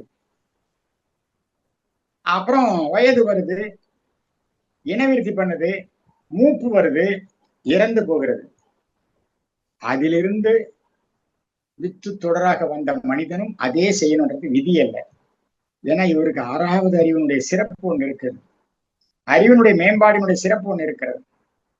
அப்போ அந்த அறிவின் மேம்பாடை வைத்து எத்தனை அறிஞர்கள் சார், எத்தனை அறிஞர் பெருமக்கள் ஒவ்வொருத்தரும் சொல்றாங்க, அவ்வளவு அழகா சொல்றாங்க. இந்த இறை அன்பு அப்படின்னு சொல்றாரு பாருங்க, அவர் எவ்வளவு படித்திருப்பார். நான் வியந்து போயிருக்கிறேன். இந்த உலகத்தில் உள்ள அத்தனை அறிஞர்களையும் எடுத்துக்காட்டி பேசுறார். வேதாத்திரியும் பாத்தீங்கன்னா இந்த உலகம் மட்டுமில்ல பிரபஞ்சத்தையே அலசி பார்த்துட்டாரு. ஆனா இவரு உலகத்துல இருக்கிற அத்தனை பேரையும் ஆய்ந்து பார்த்திருக்கிறாரு. புத்தகத்தை எவ்வளவு படிச்சாரு தெரியல. அவர் சொல்லுவாருங்க, ஒருவன் கூழாங்கற்களாவதும் ஒரு வைர துண்டாகதும் எப்ப நடக்கிறது? மனித ரூபத்துல மட்டும் இல்ல, அவனுடைய இளமை பருவத்தில் சொல்றார். அந்த படிக்கும் பருவத்துல நீ கூழாங்கல் கிராவறியா, இல்ல கறி துண்டாவறியா, அல்லது வைரத்தினுடைய தன்மையை ஒளிர வைக்கிறியா அப்படின்றது எப்ப கிடைக்கும் அப்படின்னா பள்ளி பருவத்துல, காலேஜ் பருவத்துல அப்படின்னு சொல்றாரு. உண்மைதானே? ஏன் ஒரு மனிதன் தடம் பொருள்வது அப்பதான். வாழ்க்கை ஒரு தவறு செய்து விட்டால் அது வாழ்நாள் முழுவதும் நின்றுடும். நீ பல ஆயிரக்கணக்கான நன்மை செஞ்சாலும் கூட ஒரு தவறு செய்து விட்டால் அது நிச்சயமாக வாழ்க்கையில உன்னுடைய வாழ்க்கை முழுதும் இல்லை, உனக்கு பின்னிட்டு வர்ற வாழ்க்கையை கூட அழித்து விடும். அதனால பொதுவாக விழிப்பு நிலையே இருக்கணும் அப்படின்னு வர்றாங்க நிறைய ஞானிகள். அது என்ன சொல்றாங்க? அயரா விழிப்பு நிலையில இருக்கணும்னு சொல்றாங்க. அந்த அயரா விழிப்பு நிலை எப்படி வரும்? ரொம்ப அழகா சொல்றார் வள்ளுவரே, எண்ணி துணிய கர்மம். கர்மம் என்ன? காரியம், செயல். அதை எண்ணிட்டு செய். முதல்ல செஞ்சுட்டு எண்ணாத, எண்ணி விட்டு செய். இதனுடைய விளைவு, இந்த செயலை செய்தா இதனுடைய விளைவு எத்தனை விளைவுகளை கொடுக்கும், எத்தனை பேருக்கு பாதிக்கும், என்ன முறையில வரும் அப்படின்றதெல்லாம் சிந்தனை பண்ணு. அதன் பிறகு செய்கின்றாங்க. இன்னைக்கு படித்த அறிஞர்களும் சரி, படிக்காத பாமரர்களும் சரி, இந்த நிலையில இருக்கிறவங்க எத்தனை பேர்னு பார்த்தா கைவிட்டு எண்ணி விடலாம், விரல் விட்டு எண்ணி விடலாம். ஏன்னு கேட்டா, வாழத் தெரியாதவர் வாழும் நாட்டில் ஆளத் தெரியாதவர் ஆட்சிதான் நடக்கும்னு சாமி சொல்லுவாருங்க. அது உண்மைதானே? அப்படிதான் நடந்துகிட்டு இருக்குது இன்றைய சமுதாயத்துல. அருட்தந்தை அவர்கள் சொல்லுவாருங்க, உலக அமைதி வேண்டும். இன்னும் எந்த இடத்துல உலகத்துல அமைதி இருக்குன்னு சொல்லுங்க போதும். எந்த நாட்டை எடுத்துக்கிட்டாலும் சரி, போர் தளவாடங்களை உற்பத்தி பண்ணி அந்த போர் தளவாடங்களை வச்சு மனிதனே உற்பத்தி பண்ணி மனிதனையே அழிக்கக்கூடிய நிலை தான் இன்னைக்கு வந்திருக்குது. ஒரு உயிரை உற்பத்தி பண்ண முடியாது, ஒரு உயிரை அழிப்பது மிக மிக எளிதாக இருக்கிறது இன்றைக்கெல்லாம்.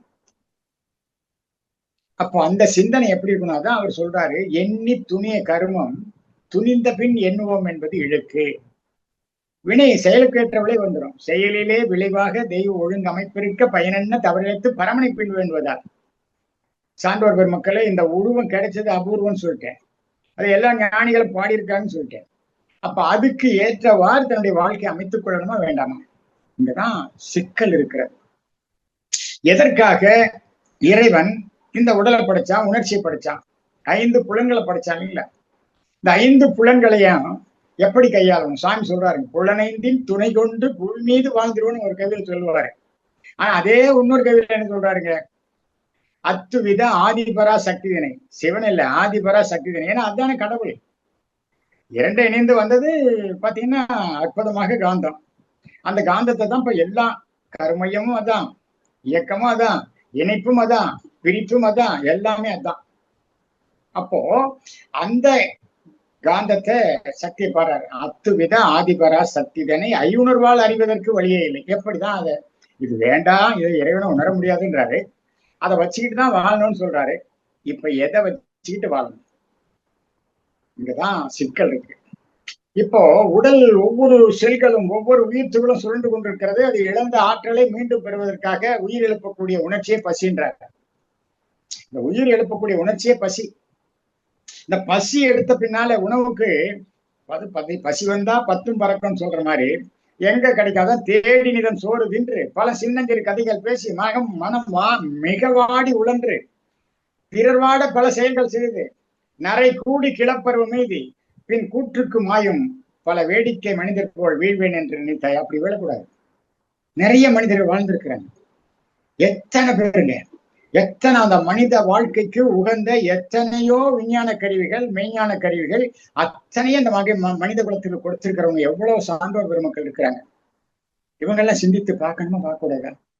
அதையே நாம புறம்பாக பயன்படுத்தி இன்னைக்கு விளைவுகளை சமுதாயம் பூரா சந்தித்துக் கொண்டிருக்கிறதே உண்டா இல்லைங்களா? ஆக்கத்துறையில் அழிவை செலுத்து, ஊக்கமுடன் உயர்வு நிச்சயம் சாமி சொன்னாரு. இன்னைக்கு அந்த நிலையை உருவாக்கிட்டு இருக்குதுங்க. நன்றாக சிந்தித்து பாருங்கள் சான்றோர் பெருமக்களே. ஏன்னா இந்த பசி என்பது இயற்கையினுடைய தேவை. உண்ட உணவெல்லாம் உடல்லே இருந்தா அது விஷமாக மாறுவதோடு மட்டுமில்ல நோயாக மாறும். உள்ளத்தில் கலங்கும் உடலில் நோயா மாறும் சொல்லுவார் சாமி. அப்போ அந்த கழிவுகள் வெளியேறணும். இது இயற்கையினுடைய மிகப்பெரிய இயற்கை விதி, சட்டம். அப்ப அதோட ஒற்று போகணுமா இல்லைங்களா? இப்ப நாம வெளியே வந்துட்டோம். வெளியே வந்த பின்னால சாமி சொல்ற மாதிரி எளிமையான வாழ்க்கை வாழலாம வாழ்கிறதா, இனிமையும் இனிமையுமே எனது வாழ்க்கையினார், இன்முகமும் எளிமையுமே எனது வாழ்க்கையினார். சந்தோஷமா இருக்கணும், மகிழ்ச்சியா இருக்கணும், வாழ்க்கை எளிமையா இருக்கணும். நீங்க பொருள் சேர்த்த சேர்த்த மன அமைதி கெட்டு போயிடும். மன அமைதி கெட்டு போயிடும். எவ்வளவுக்கு எவ்வளவு பொருள் சேருதோ அவ்வளவுக்கு எவ்வளவு மன அமைதி கெட்டு போயிடும்.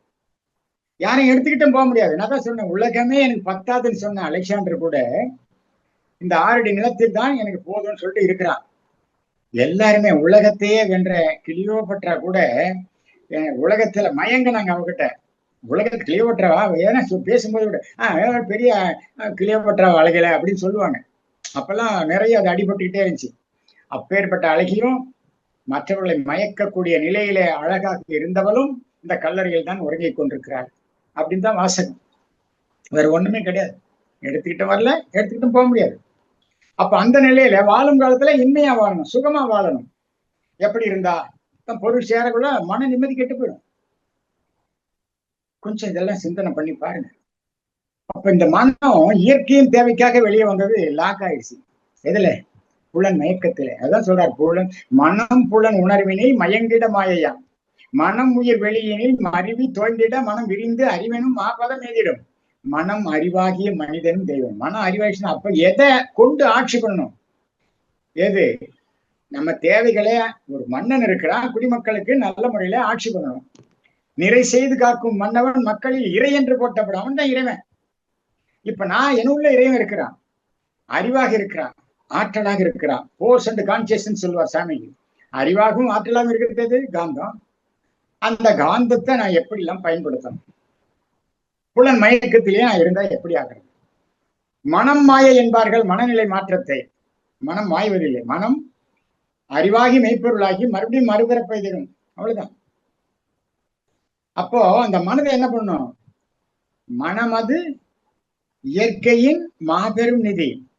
மனதினை தாழ்த்திட மயக்கத்தால் துன்பம், மனதினை உயர்த்திட மட்டிலா இன்பம், மனதிலே உலையலாம் மற்றெங்கு தேடிவினார். இந்த மனசுதான் சார். நான் இடையில எது இருக்குன்னு, அகத்துக்கும் புறத்துக்கும் இடையிலே மனம் ஒரு இணைப்பு பாலமாக இருக்கிறது. ஆனா இது எப்படி செயல்படணும்? அதுங்கதான் பிரச்சனை. ஐந்தும் அடக்கு அடக்கென்பர் அறிவிலர், ஐந்தும் அடக்கும் அமரரும் இங்கில்லை, ஐந்தும் அடக்கிடில் அசேதனமாமே, ஐந்தும் அறியும் அறிவறிந்தேனே திருமூலர் சொல்றார். பார்ப்பான் அகத்திலே பார்ப்ப செய்துண்டு மேய்ப்பாரின்றி வெறித்து திரிந்தன, மேய்ப்பாரும் உண்டாகில் வெறியும் அடங்கிடில் பார்ப்பான் அகத்திலே பசுவைந்தும் பாலாய் சொரியும் என்றார். எவ்வளவு சிறப்பா சொல்லியிருக்காங்கன்னு பார்க்கணும். சான்றோர் பெருமக்களே, இன்னைக்கு எவ்வளவோ பெரிய பெரிய வல்லுநர்கள் இருக்கிறாங்க. எதுல? பொருளாதாரத்துல. யாரும் எடுத்துட்டு போக முடியாது. அதுல சாமி வேணாம், சம்பாதிக்க வேணான்றாரா, பொருள் ஈட்ட வேணான்றாரா, பொருள் உற்பத்தி பண்ண வேணாம், எல்லாம் பண்ணுங்க. உங்களுக்கு அனுபவத்துக்கு போக மிச்ச இருக்கிறத யாருக்காவது கொடுங்கன்றாரு. கொடுக்கலாமா, கொடுக்க கூடாதா? உங்களுடைய தேவைக்கு போக மிகுதி இருப்பதை கொடுங்க. மிகுதி இருப்பதை தான் கொடுக்க சொல்றாரு. உனக்கே 10,000 இருக்குள்ள உனக்கு கொடுக்க சொல்லல. அப்ப அந்த மிகுதி இருப்பதை கொடுப்பதற்கு கூட நமக்கு மனசு வரவில்லை. பாடுபட்டு தேடி பணத்தை புதைத்து வைத்து கேடுகட்ட மானிடரே கேளுங்கள், கூடு விட்டு ஆவிதான் போன பின்பு யாரோ அனுபவிப்பார் பாவிகால் அந்த பணம்னு சொல்லுவாரு அவையார். அப்ப என்ன காரணத்தினால் நம்ம இப்படி இருக்கிறோம்? கொஞ்சம் நல்லா சிந்தனை பண்ணி பாருங்க. சான்றோர் பெருமக்களே, ஆய்ந்து பார்க்கணும். எதை எடுத்தாலும் ஆய்ந்து பார்த்துதான் செயல் செய்யணும். அப்பதான் சிறப்பா இருக்கும். அப்படி வேதாத்திரியம் இன்றைக்கு நிலைத்து பல லட்சோப மக்கள் மனதிலே பதிந்திருப்பதற்கு காரணம் என்னவென்று கேட்டால், ஆழ்ந்த சிந்தனையும் அறிவார்ந்த சொற்களும் அதற்கேற்றவாறு எழுத்துக்களும் அதற்கேற்றவாறு வாழ்க்கை தரத்தை அமைத்துக் கொடுத்த ஒரு மிகப்பெரியதுதான் மனவளக்கலை. எவ்வளவு சிறப்பு இருக்கு பாருங்க. அப்ப நாம என்ன பண்ணணும்னா, தேவைக்கு பொருள் ஈட்டலாம் வேண்டான்னு சொல்லல, தேவைக்கு மிகுதியாக கொடுக்கலாம் வேண்டான்னு சொல்ல, தர்மம் தலைகாக்கும் தக்க தமயத்தில் உயிர் காக்கும் சொல்லியிருக்காங்க. அப்ப அந்த மாதிரி பாத்தீங்கன்னா, இந்த மனித சமுதாயத்துல எந்த அளவுக்கு நம்ம வாழ்ந்து கொண்டிருக்கிறோம் அப்படின்றதையும் பார்க்கணும். ஒரு செய்தி பார்க்கலாம்.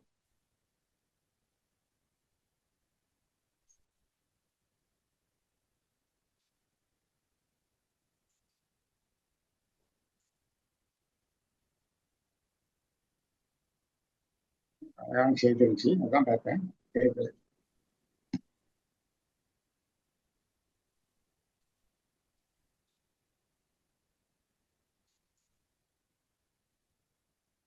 சான்றோர் பெருமக்களே, சரி அது பக்கத்துலன்னா பரவாயில்ல. ஏற்கால இறுதி கட்டத்துக்கு வந்திருக்கிறோம். பொருள் நாட்டம் என்பது இல்லாத வாழ முடியாது. அருள் இல்லாருக்கு அவ்வுலகம் இல்லை, பொருள் இல்லாருக்கு இவ்வுலகம் இல்லைன்னு சொல்லிட்டு வள்ளுவர் பிறந்தகை சொல்லியிருக்கிறார். அப்போ பொருள் தேவை, அருளும் தேவை, அகமும் தேவை, புறமும் தேவை. ஏன்னா இந்த புறத்துல வாழணும்னு சொன்னா பொருள் இல்லைன்னா வாழ முடியாது. ரொம்ப அழகா சொல்லுவாங்க. புத்தர் ரொம்ப உடலை வருத்தினார், அப்போ ஞானம் கிடைக்கல. ஆரம்பத்துல செல்வ செழிப்புல இருந்தாரு, ஆனா அவர் கேட்ட கேள்விகள்லாம் பதில் கிடைக்கல. அப்ப அவர் பார்த்தாரு, வாழணும், வாழ்ந்து கொண்டே சிந்திக்கணும், சிந்தித்துதான் அந்த கேள்விக்கு உண்டான விடையை தெரியணும்னு சொல்லிட்டு கடைசியில கொடுத்தாரு. என்ன கொடுத்தாரு? புத்தம் சங்கம் கச்சாமி, சங்கம் சரணம் கச்சாமி, தர்மம் சரணம் கச்சாமி. இந்த தர்மத்தை ரொம்ப அழகா நம்ம சாமி சொல்லுவாருங்க. தர்மம் என்பதற்கு என்ன அர்த்தம் அப்படின்னு பாத்தீங்கன்னாக்க ரொம்ப அழகா சொல்றாரு இல்லைங்களா? ஒழுக்கம், கடமை, ஈகை என்று சொல்றாரு. ஒரு மனிதனாக பிறந்துட்டா முதல் ஒழுக்கம் வேணும். அதை வள்ளுவம் ரொம்ப அழகா சொல்லும். ஒழுக்கம் விழுப்பம் தரலாம். கேவலமா பேசுவாங்க, இவன் பெரிய ஆளா, இவன் ரொம்ப ஒழுக்கமா, இவன் ரொம்ப நேர்மையா அப்படின்னு சொல்லுவாங்க. ஆனா அந்த ஒழுக்கம் விழுப்பம் தரலாம். ஒழுக்கம் உயிரினும் ஓம்பப்படும். மனுஷனுக்கு மட்டும் உயிரினும் ஓம்பப்படுனாரு. எவ்வளவு உயர்ந்த கருத்து பாருங்க. அப்ப அந்த ஒழுக்கத்தோட நடக்கணும், யாருக்கும் துன்பம் கொடுக்காத நடக்கணும், பிறர் துன்பம் போக்கக்கூடிய நிலையில் நடக்கணும்.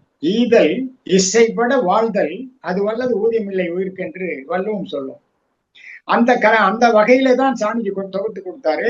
நான் எனது வாழ்நாளில் யாருடைய உடலுக்கும் மனதுக்கும் துன்பம் தர மாட்டேன், துன்பப்படுவோருக்கு என்னால் முடிந்த உதவிகளை செய்வேன்னு சொன்னார்.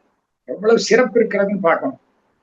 சான்றோர் பெருமக்களே, ஒழுக்கம், கடமை என்பது என்ன? மண்ணில பிறந்துட்டோம், வாழ்ந்து கொண்டிருக்கிறோம்.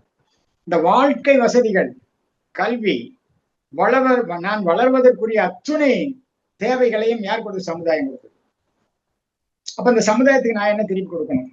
அதுதான் சொல்றாரு, வாழும் நிலை உணர்ந்து தொண்டாக்கி இன்பம் காண்போம். எவ்வளவு அருமையா சொல்லியிருக்காரு பார்க்கணும்.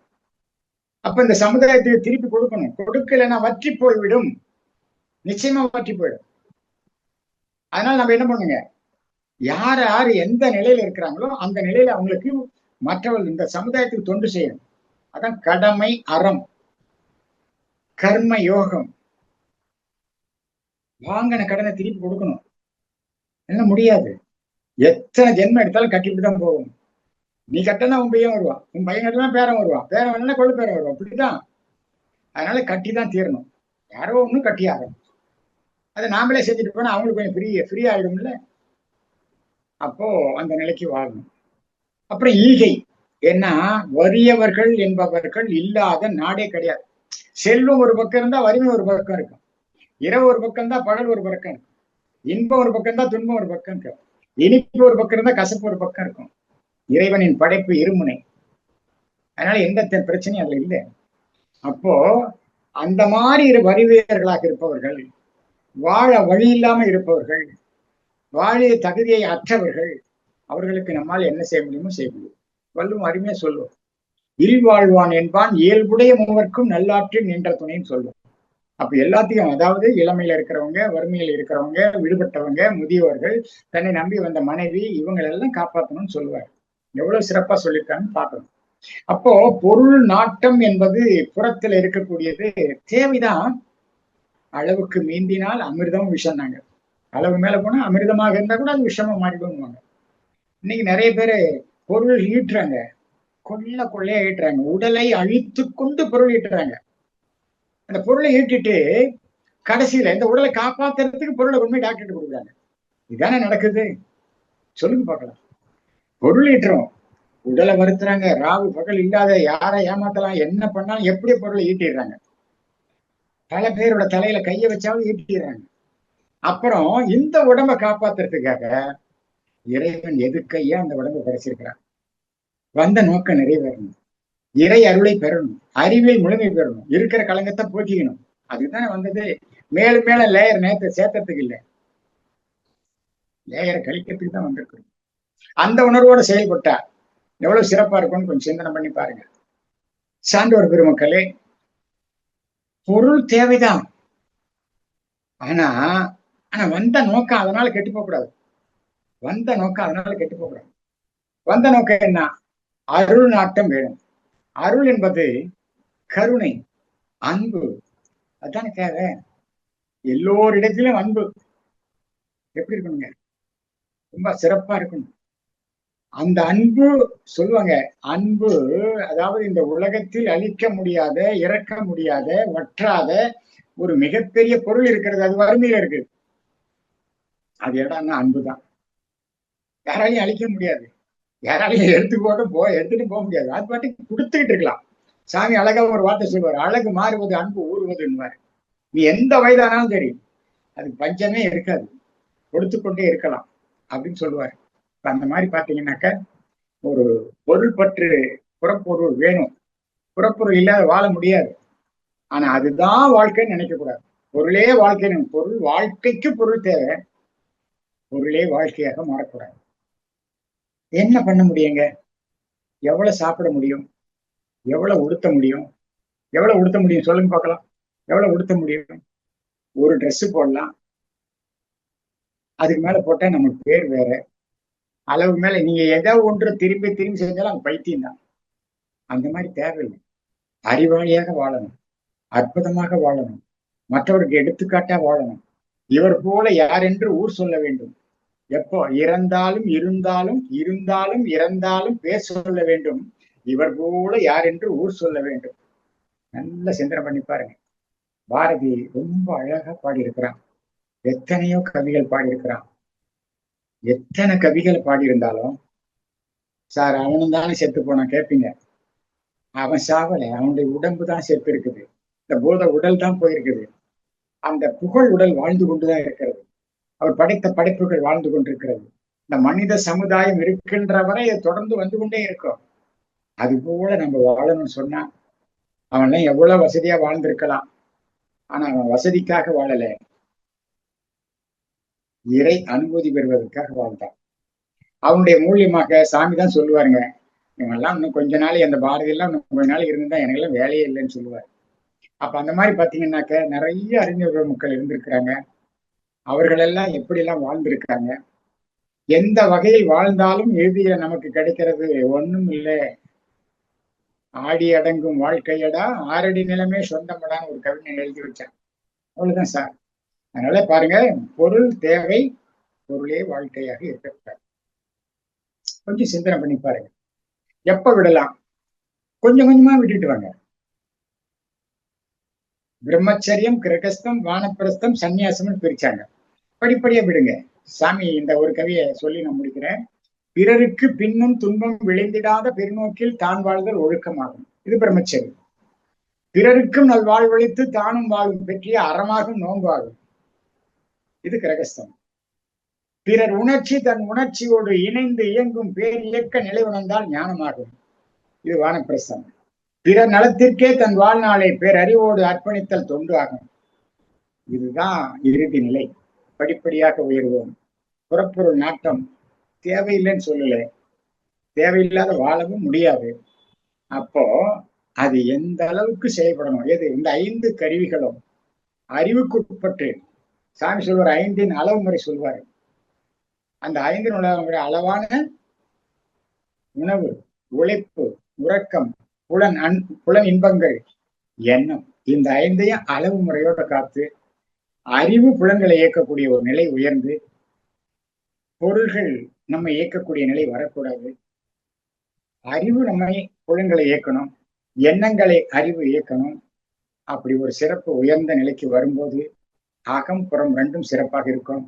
வாழ்க்கையில எழுத வேண்டிய நமது எண்ணங்கள் இறை அனுமதி பெறுவதற்கோ, அந்த சாமி சொல்வாருங்க, ஒரு ஞானி எப்படி வாழணும்? வாழும் காலத்திலேயே அன்பும் கருணையமா வாழணும்னு சொல்லுவார்.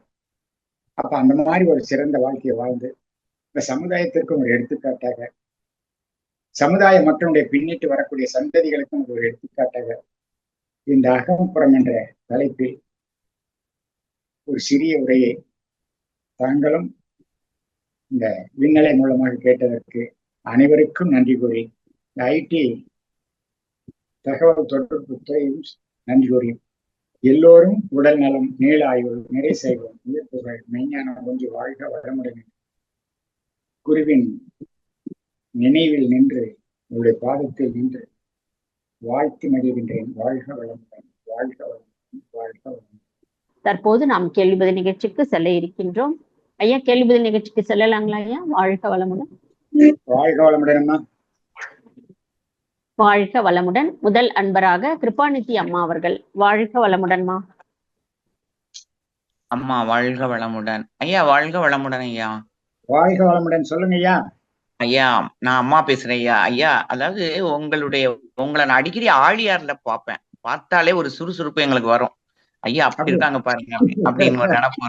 ரொம்ப நன்றி ஐயா. உங்களை இப்ப குரல்ல ஒரு வலிமை, அது உங்கள்கிட்ட ரொம்ப நாங்க நிறைய பார்ப்பேன். நன்றி. வாழ்க வளமுடன் ஐயா. அகம் புறம் நடுவுல மனத்தை கொண்டு அழகா சொன்னீங்க. காலத்தின் பெட்டகம் தான் கருமையம். ஐயா இப்ப நீங்க உணர்தல், பிரித்தல், உணர்ச்சி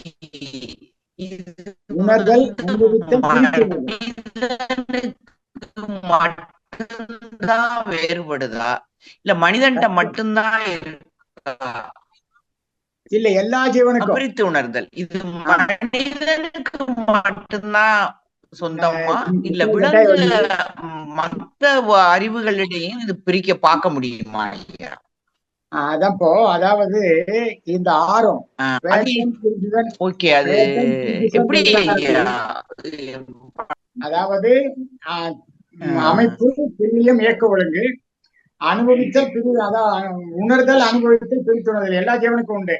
அந்த ஆறாவது அறிவு சிறப்பு என்னன்னா தன்னை அறிதல், இயற்கையை அறிதல், இறைவன் யார் என்று அறிதல். இதுக்கெல்லாம் ஆறாவது அறிவுடைய சிறப்பு. புரியுதுங்களா? இப்போ ஒரு சாதாரணமா எடுத்துக்கீங்க, உணவு வச்சா கூட அந்த விலங்கு சாப்பிட மாட்டேங்குது. அதுக்கும் எல்லாத்துக்கும் பிரித்து உணரக்கூடிய ஒரு தன்மை இருக்கு. விலங்குதான். ஹலோ,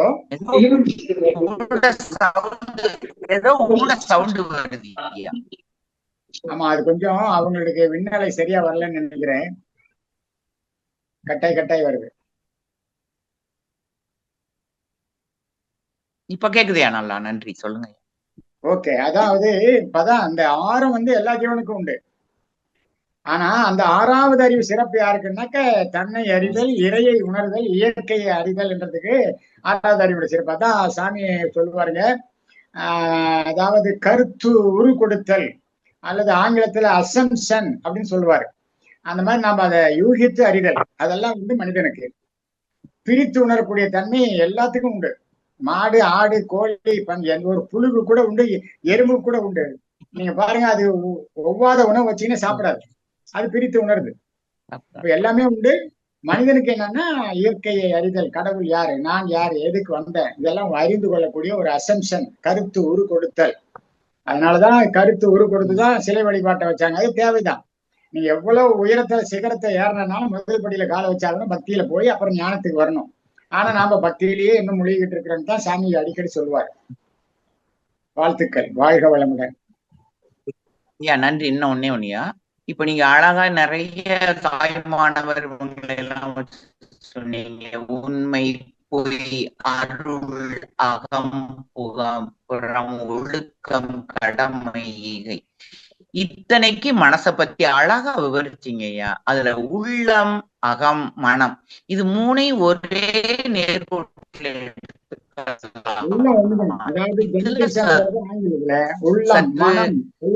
மூணுமே ஒண்ணுன்னு வச்சுக்கலாமா? இல்ல ஆமா, உள்ளம், அகம், கர்மயம் எல்லாமே ஒண்ணுதான். உடலினுடைய மையத்துக்கு அமையும். இப்ப அதெல்லாம் சொன்ன நேரம் தான் நான் அப்படியே ஓடிட்டேன். உடலினுடைய எந்த பொருள் சுழன்றாலும் மையத்துல அந்த மாதிரி அந்த அழுத்தம் தான் உள்ளம்னு சொல்றோம், கர்மயம் சொல்றோம், ஜெனடிக் சென்டர்னு சொல்றோம், அகம்னு சொல்றோம். எல்லாமே அதுதான் அறிவு. நன்றி. ஓகே. ரொம்ப ஓகே, சிறப்பியா. வாழ்க நன்றி ஐயா. வளமுடன். வாழ்க வளமுடன். உங்க குரலே வாழ்த்துக்கள், எங்களுக்கு வலிமை கூட்டும். நன்றி. வாழ்க வளமுடன். வாழ்க அம்மா வளமுடன். வாழ்க வளமுடன் அம்மா.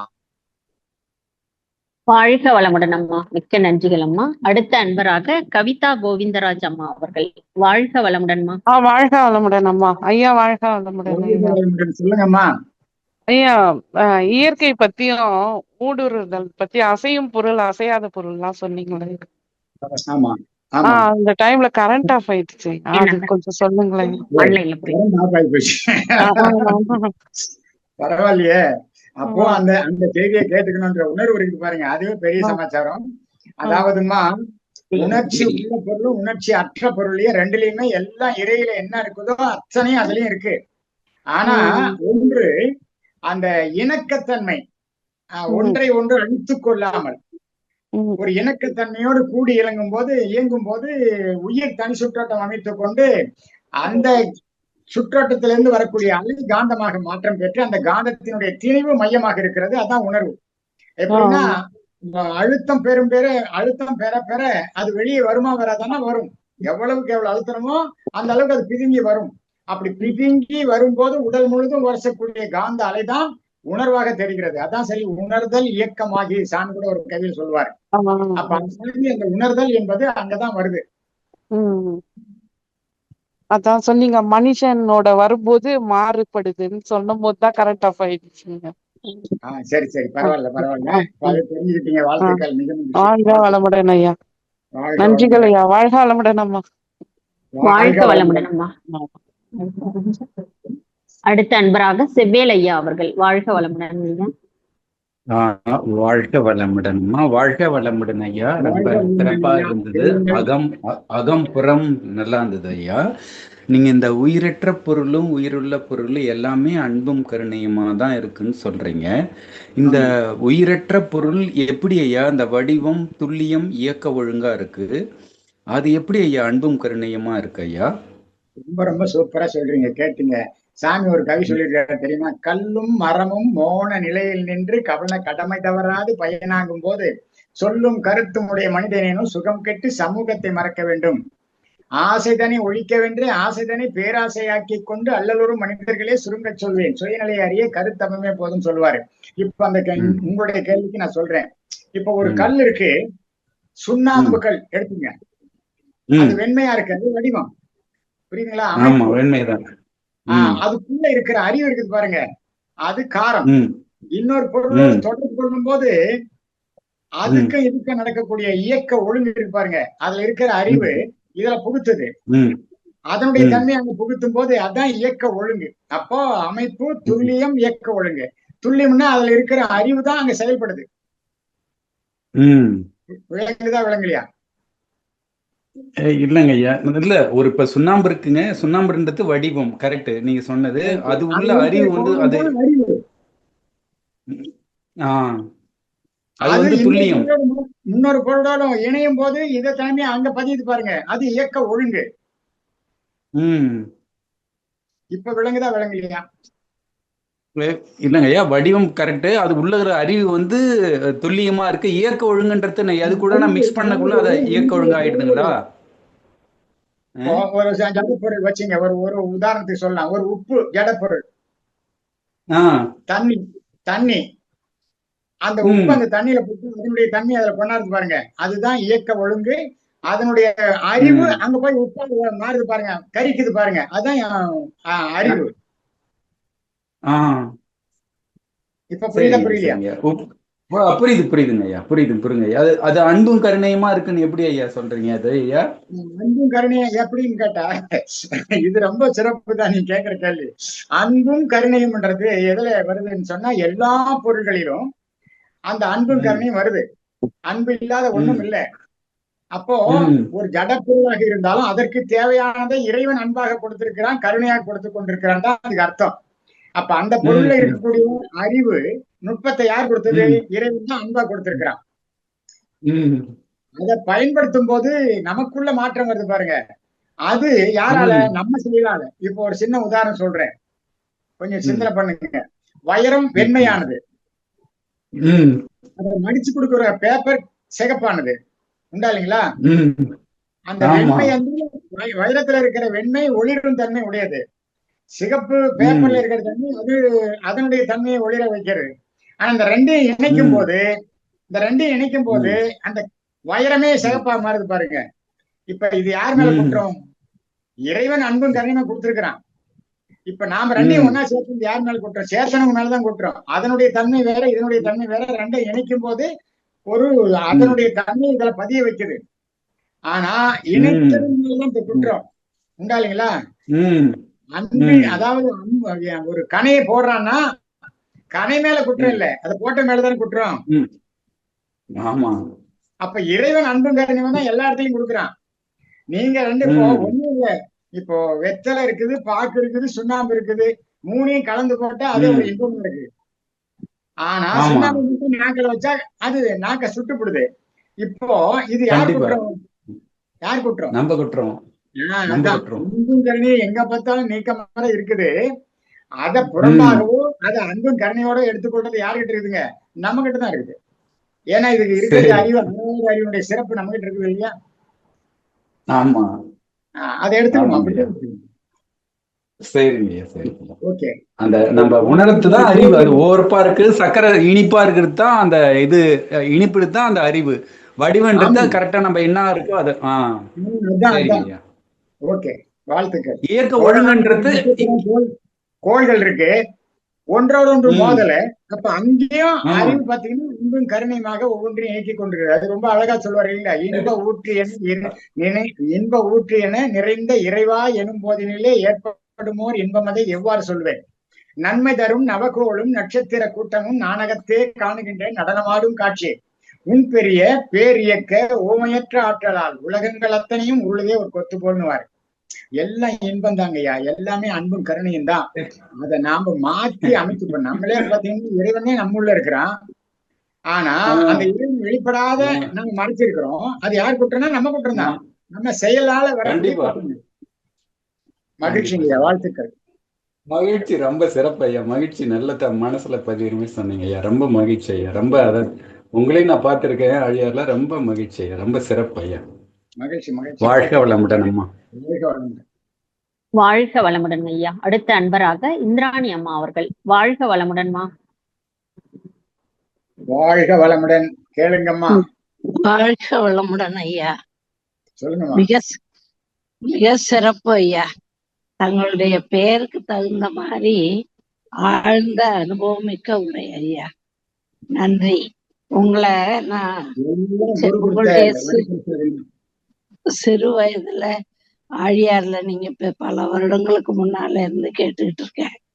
உங்களுடைய சிறப்பா உரை மெருகேறிக்கிட்டே இருக்குங்க ஐயா. எவ்வளவோ கருத்துக்களை கடகடன்னு சொல்றீங்க. அது மட்டும் இல்ல, சாமிஜியோட கவிகளோட சேர்த்து இணைத்து அதனுடைய பொருளை சொல்றீங்க ஐயா.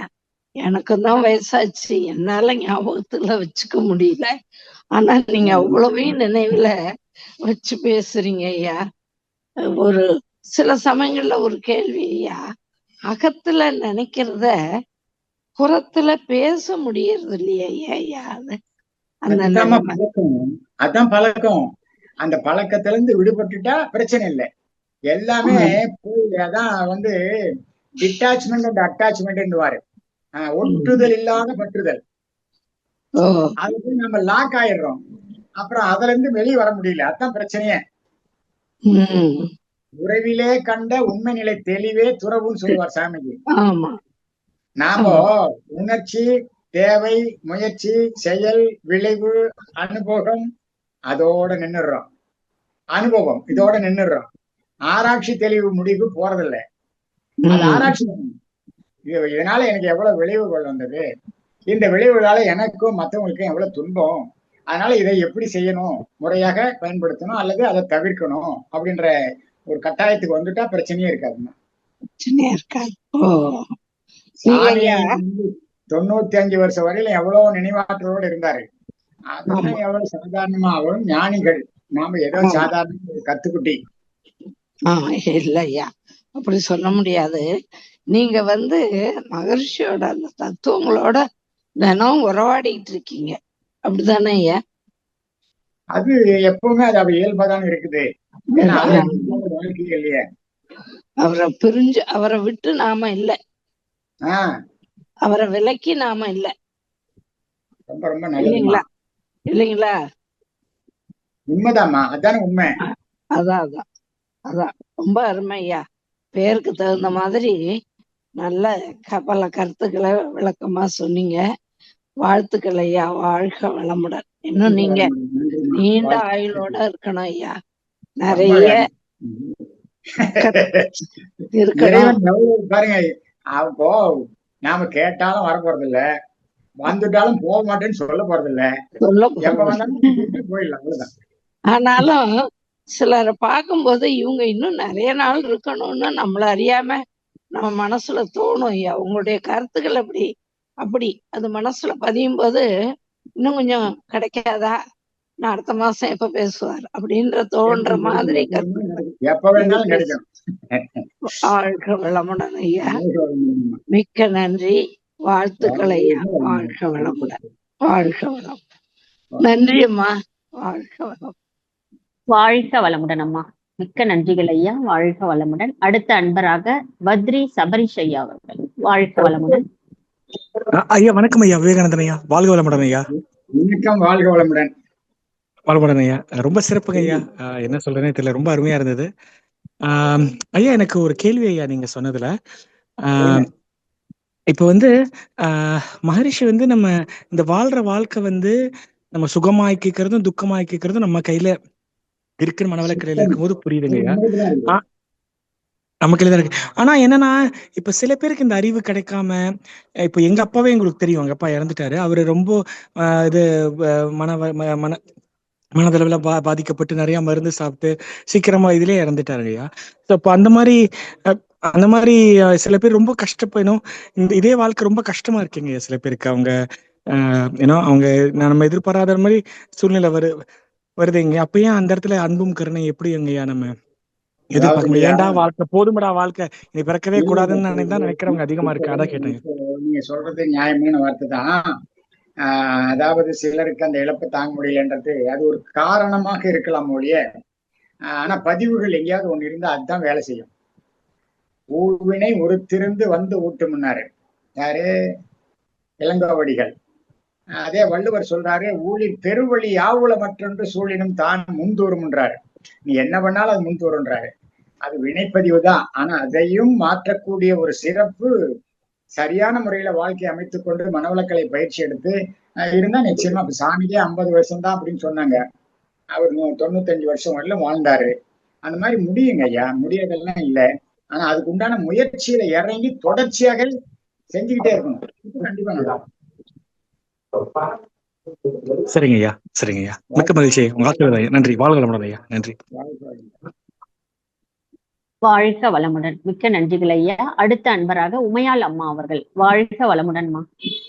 அம்மா வாழ்க வளமுடன்மா. வாய்ப்புக்கு நன்றிமா ஐயா. வாழ்க வளமுடன் ஐயா. வாழ்க வளமுடன். சொல்லுங்க ஐயா. அந்த கண்டவர் விண்டிலர், விண்டவர் கண்டிலர், அது எப்படி நீங்க பொருள் புரிஞ்சுக்கணும்?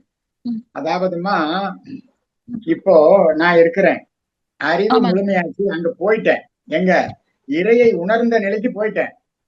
ஆனா அங்க திரும்பி வர முடியல அப்படின்னு சொல்றவங்க கண்டவர் விண்டிலர், விண்டவர் கண்டிலர் அப்படின்னு சொல்றாங்க. அதாவது அங்க போகாத இருக்கிறவங்க அதை பத்தி பேசிக்கிட்டே இருப்பாங்க, அப்படி எப்படின்ட்டு. போயிட்டவங்க அதை சொல்ல முடியல. அதுதான் அந்த பாட்டை சொன்னேன். அந்த காலத்துல சாமியை ரொம்ப அழகா சொல்வார் இல்லைங்களா? ஒரு ஒரு கருவிகள், இப்ப இருக்கிற கருவிகளை வச்சுக்கிட்டு புரியலாம். எந்த ஒன்றை அறிந்திடில் இறைவன் முதல் உயிர் வரை எல்லாவற்றையும் விளக்குமோ அதுவே காந்தம். காந்தம் தான். அந்த காந்தத்தை முழுசும் தெரிஞ்சுக்கிட்டோம்னாவே வாழ்க்கையில சிக்கலே இல்லாத வாழலாம். அப்படியே வினைப்பதிவு வந்தா கூட ஏற்பின்றி தீ அண்டா ஒரு பாவ பதிவின்றி ஓர் துன்பம் வாரா. இதுதான் இயற்கையினுடைய நீதி. அப்போ அந்த நிலையில நீங்க சிந்தித்து பார்க்கும்போது உண்மையாகவே அதை ஏற்றுக்கொள்ளக்கூடிய பக்குவம் மனசுக்கு வந்துட்டாவே போதும். புரியுதுங்களா? வாழ்க வளமுடன். வாழ்க வளமுடன்மா. காந்தத்தை பத்தி புரிஞ்சுக்கணும் அப்படின்னு சொல்றீங்க, என்னங்கய்யா? அப்படியா? காந்தம் தான் எல்லாத்துக்கும் காரணம். அதான் போர்ஸ் அண்ட் கான்சியஸ், அதாவது ஆற்றலும் அறிவும் உடையதுன்னு சாமி சொல்லுவாருங்க. சிவம் புரியுதுங்க. என்பது அது இயங்காத நிலை. அதோட இணையும் போது சக்தியும் சேரும் போதுதான் அதுக்கு ஆற்றல் உயிர் பெறுது, இயக்கம் பெறுது.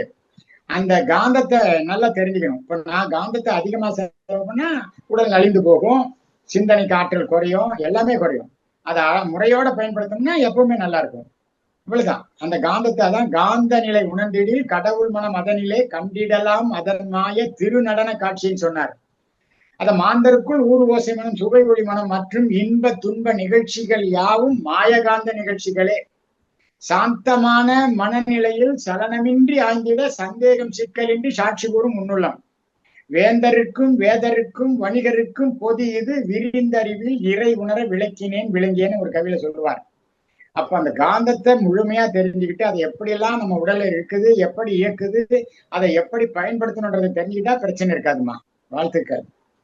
சிறப்புங்க சிறப்புங்க ஐயா. இப்போ கொஞ்சம் 2 கேள்விக்கு முன்னாடி சொன்னீங்க இல்லைங்க ஐயா, அந்த ஜட பொருள் இயக்க ஒழுங்கா இருக்கிறதுங்கிறது எனக்கு கொஞ்சம் புரியலங்க ஐயா. சரி, இயக்க ஒழுங்கா இருக்கிறது ஒண்ணும் புரியலன்றீங்க. இப்போ சுண்ணாம்பு முன்னே அவருக்கு சொன்னேன் நானு, நீங்க அதை கவனிக்கலன்னு நினைக்கிறேன். அதாவது ஒரு பொருளோடு இப்ப தண்ணி இருக்குது, சுகர் இருக்குது, சர்க்கரை இருக்குது. சர்க்கரை ஜடப்பொருள், தண்ணியும் ஜடப்பொருள் தான். இந்த ரெண்டையும் மிக்ஸ் பண்ணும் போது ஒரு இனிப்பு வந்துட்டு அந்த தண்ணிக்கு இல்லைங்களா? வருதுங்க ஐயா. அப்ப அதுதான் இயக்க ஒழுங்கு. இப்ப நாக்குல சுண்ணாம்பு வைக்கிறோம், அதனுடைய காரத்தன்மை நம்ம நாக்க சுடுது, அது இயக்க ஒழுங்கு. அதோட வெத்தலை பாக்கெல்லாம் கலந்து போடுறோம், அது ஒரு அதாவது சுடலை இப்போ ஒரு மகிழ்ச்சியை கொடுக்குது, அது இயக்க ஒழுங்கு. சரிங்க ஐயா, புரியுதுங்க புரியுது. ஒரு விஷம் அந்த விஷத்தை எடுத்து நம்ம சாப்பிடுறோம், உயிர் போயிடுது, இது இயக்க ஒழுங்கு. தன்மை அது வெளிப்படுத்துது. ஒவ்வொரு பொருளுக்கும் ஒரு தன்மை இருக்கு, அது வெளிப்படுத்துது. ஆமா, அவ்வளவுதான். அது இன்னொரு பொருளோடு சேரும்போது, ஒரு மழை தண்ணி தூய தண்ணி வச்சுங்க, அது செம்மண்ணில் விழுந்தா செங்கல்ல செம்மண் தண்ணியா வந்துடுது, சாக்கடை வந்தா சாக்கடை தண்ணியா வருது, அதுதான் இயக்க ஒழுங்கு. ஓ சரிங்கய்யா. சேருகின்ற பொருளை பொறுத்து மாறுது. சரிங்கய்யா, நன்றிங்கய்யா. வாழ்க வளமுடன் ஐயா. அம்மா வாழ்க வளமுடன்மா, வாழ்க வளமுடன். நன்றிகள் ஐயா. அடுத்த அன்பராக வளர்மதி அம்மா அவர்கள். வாழ்க வளமுடன். வாழ்க வளமுடன் அம்மா, இணைப்புக்கு நன்றி ஐயா. வாழ்க வளமுடன் ஐயா. சொல்லுங்கம்மா. நல்லா இருக்கீங்களா ஐயா? சுகமா இருக்கிறேன். எனக்கு என்ன குறை? எனக்கு என்ன மனக்கவலை? என் தாய்க்கன்றோ தினம் தினம் என் கவலைன்னு ஒருத்தன் பாட்டு எழுதுறான். அந்த மாதிரி நமக்கு என்ன கவலை இருக்குது? இறை இருக்குது, நடந்துகிட்டு இருக்கிறோம். வாழ்த்துக்கள். சொல்லுங்கம்மா. நடத்துனர் ஓட்டுநர் இருக்கும்போது நமக்கு என்ன கவலை சொல்றீங்க? சிறப்பு ஐயா. சிறந்தவங்களா இருக்கணும், அதான் பிரச்சனை. கண்டிப்பா கண்டிப்பா. நமக்கு கிடைச்ச மகரிஷி அதுல மாற்றமே கிடையாது. குருட்டினை நீக்கா குருவினை கொள்வார்னு சொல்லி பட்டியத்தார் பாருங்க மாதிரி, குருட்டினை நீக்கா குருவினை கொள்வார், குருட்டினை நீக்கும் குருவினை கொள்ளார், குருடும் குடும் சேர்ந்து குருட்டாட்டம் ஆடி குழுவும் குடும் சேர்ந்து குழி விழுந்த கதையும். அந்த மாதிரி இல்லை, நமக்கு சிறப்பான ஓட்டுநரை நடத்துனரும் சிறப்பா அமைஞ்சிருக்காங்க, கவலையே வேண்டாம். அதுக்கு அப்படிப்பட்ட குரு கிட்ட கிடைச்ச இப்படி ஒரு மூத்த பேராசிரியர்கள் கிட்ட எல்லாம் எங்களுக்கு இப்படி ஒரு சிந்தனை உரை கொடுத்துட்டு இருக்கதெல்லாம் தினம் தினம் ரொம்ப சிறப்பா இருக்கு ஐயா. அதுக்கு மிக்க நன்றி. அகம்புறம் ரொம்ப சிறப்பா இருந்துச்சு. எனக்கு என்ன ஒரு கேள்வினா, இந்த திருவள்ளுவர் சொன்ன மாதிரி உள்ளொன்று வைத்து புறம் ஒன்று பேசுவார் உறவு களவாமை வேண்டும், அதுவே நம்ம மகரிஷியும் சொல்லியிருக்காரு. உள்ளொன்று வைத்து புறம் ஒன்று பேசினால் உள்ளொலியே தீயாகி உடலை கெடுத்து விடும். அப்படி இருக்கச்ச நம்ம எல்லாரையும் அந்த இறையின் நிலையோட அந்த ஆன்மாவை மட்டும்தான் பார்க்கணும் அப்படின்னு நினைக்கும் போது, அவங்க நமக்கு முன்னாடி ஒண்ணு பேசிட்டு பின்புறம் போய் நமக்கு அது வேற மாதிரி பேசும்போது, அது நம்ம கேள்விப்படும் போது நமக்கு மனசு கஷ்டமா இருக்கும். ஆனா நம்ம எல்லாமே அதை அவங்க அறியாமே எடுத்துக்கலாம். நம்ம மனவளக்கலைக்கு வந்த பிறகும் நம்ம அதை அசால்ட்டா எடுத்துட்டு போயிடலாம். ஆனா அவங்க முன்னுக்கு முரணா பேசும்போது நம்மள அங்க ஒரு மாதிரி போர்ட்ரேட் பண்ணும்போது, நம்மள திரும்பி பார்க்கும்போது அவங்கள எப்படி எடுத்துக்க முடியும் ஐயா? வாழ்க வளமுடன். அதை எப்படி எடுத்துக்கிட்டுன்னா, அது அவங்களுடைய சொத்து, நீங்க எடுத்துக்கிட்டா உங்க சொத்து. அவங்க பேசிட்டு போறாங்க. இப்போ ஒரு சின்ன உதாரணம் சொன்னா அது ஒரு மாதிரியா தான் இருக்கும், பட் இருந்தாலும் சொல்றேன். இப்ப நாயின்னா குலைக்கும், விரும்பும், குதிரைன்னா கணிக்கும், கழுதன்னா உதைக்கும். இது இயல்பா இல்ல அதாவே செஞ்சுக்கிட்டு தான்? அதோட இயல்பு. இயல்பு. அவங்க அந்த மாதிரி பேசி புறம்பேசி பழக்கம்னா அவங்களுக்கு அதை நான் ஏன் எடுத்துக்கணும்? அப்படிதான் புத்தர் சொல்லுவாரு. என்ன சொல்லுவாரு? எடுத்துக்கொண்டால் எனது. அதை உங்க மைண்ட்ல போடாதீங்க. அது அவங்களுடைய பழக்கம், என்னமோ பண்ணிட்டு போறாங்கன்னு போயிட்டே இருக்க வேண்டியதுதான். அதை எடுத்து உங்க மைண்ட்ல உங்களுடைய மூளையில போட்டீங்கன்னா அது குழப்பிக்கிட்டே இருக்கும், உங்களை குழப்பம். அத நம்ம எடுத்துக்கிறது இல்லையா? ஆனா அது அவங்க தப்பா போய் இன்னொருத்தவங்க கிட்ட சொல்றாங்க இல்லையா, அதுதான் நமக்கு சொல்லிட்டோம். ஆனா உண்மைதான் நான் சொல்றேன். உண்மை வாழ வைக்கும், போய் சாகடிக்கும். அது உண்மைதான். நீங்க சிறப்பா நடந்தீங்கன்னா அதை எதை பத்தி கவலைப்பட வேண்டியதில்லை. அவங்க வாக்கில சொல்லிட்டு போறாங்க, நம்ம வாக்கில் நம்ம போயிட்டுக்கலாம். நம்ம தடம் தனி தடம். அவன் சொல்லுவானே என் வழி தனி வழின்னு, அந்த மாதிரி தனி வழியே போயிட்டு இருக்கலாம். இப்ப மகரிஷிக்கு எவ்வளவோ பேர் என்னென்ன துன்பத்தை கொடுத்தாங்கன்னு தெரியுமில்ல. அதெல்லாம் குடிச்சிட்டு வச்சுக்கிட்டு உட்கார்ந்து இருந்தாருன்னா இந்த உலக சமுதாய சேவா சங்கம் வந்திருக்காது, மனவளக்கலை வந்திருக்காது, ஒரு 2000 கல்விகளுக்கு பக்கம் வந்திருக்காது, ஒரு 100 புத்தகத்து பக்கம் வந்திருக்காது. அதெல்லாம் இல்லாத போது வந்துருச்சு. அந்த மாதிரி நாமளும் தூக்கி எழுதிட்டு போயிட்டே இருக்க வேண்டியதுதான். வழியில போறோம், மேடு பள்ளம் வரும், பார்த்துதான் போகணும். ஆனா அதுக்காக ரோட்ல போகாத இருக்கிறேன்னு சொல்லி போக மாட்டேன்னு சொல்லக்கூடாது. வழியில வந்தா ரோடு பள்ளம் மேடு பள்ளம் இருக்கும். இந்த உலகமே மேடு பள்ளம், மனித வாழ்க்கையும் அப்படிதான். இன்ப துன்பம் கடந்துதான் போகணும். கடந்து போனாதான் வாழ்க்கை. கண்டிப்பாங்க ஐயா, கண்டிப்பாங்க. அடுத்த வாரம் MRC வரோம் ஐயா, பாக்குறேன் ஐயா உங்களை வந்து.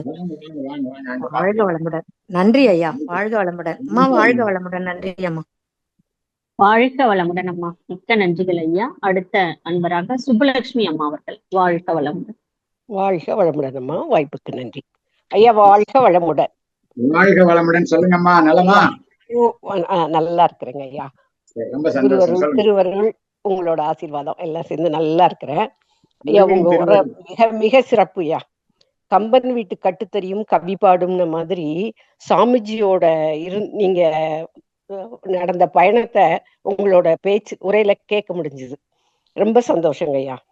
ஐயா எனக்கு ஒரு சின்ன இது எனக்கு ஒரு சின்ன கேள்வி என்னன்னா ஐயா, அந்த சாக்ரட்டிஸ் விஷம் சாப்பிட்டார்ல, அத நீங்க சொல்லும் போது சாக்ரட்டிஸ் விஷம் அருந்தினாரு, அவர் தானே அந்த அறிஞர் தானே? கரெக்டா தெரியல.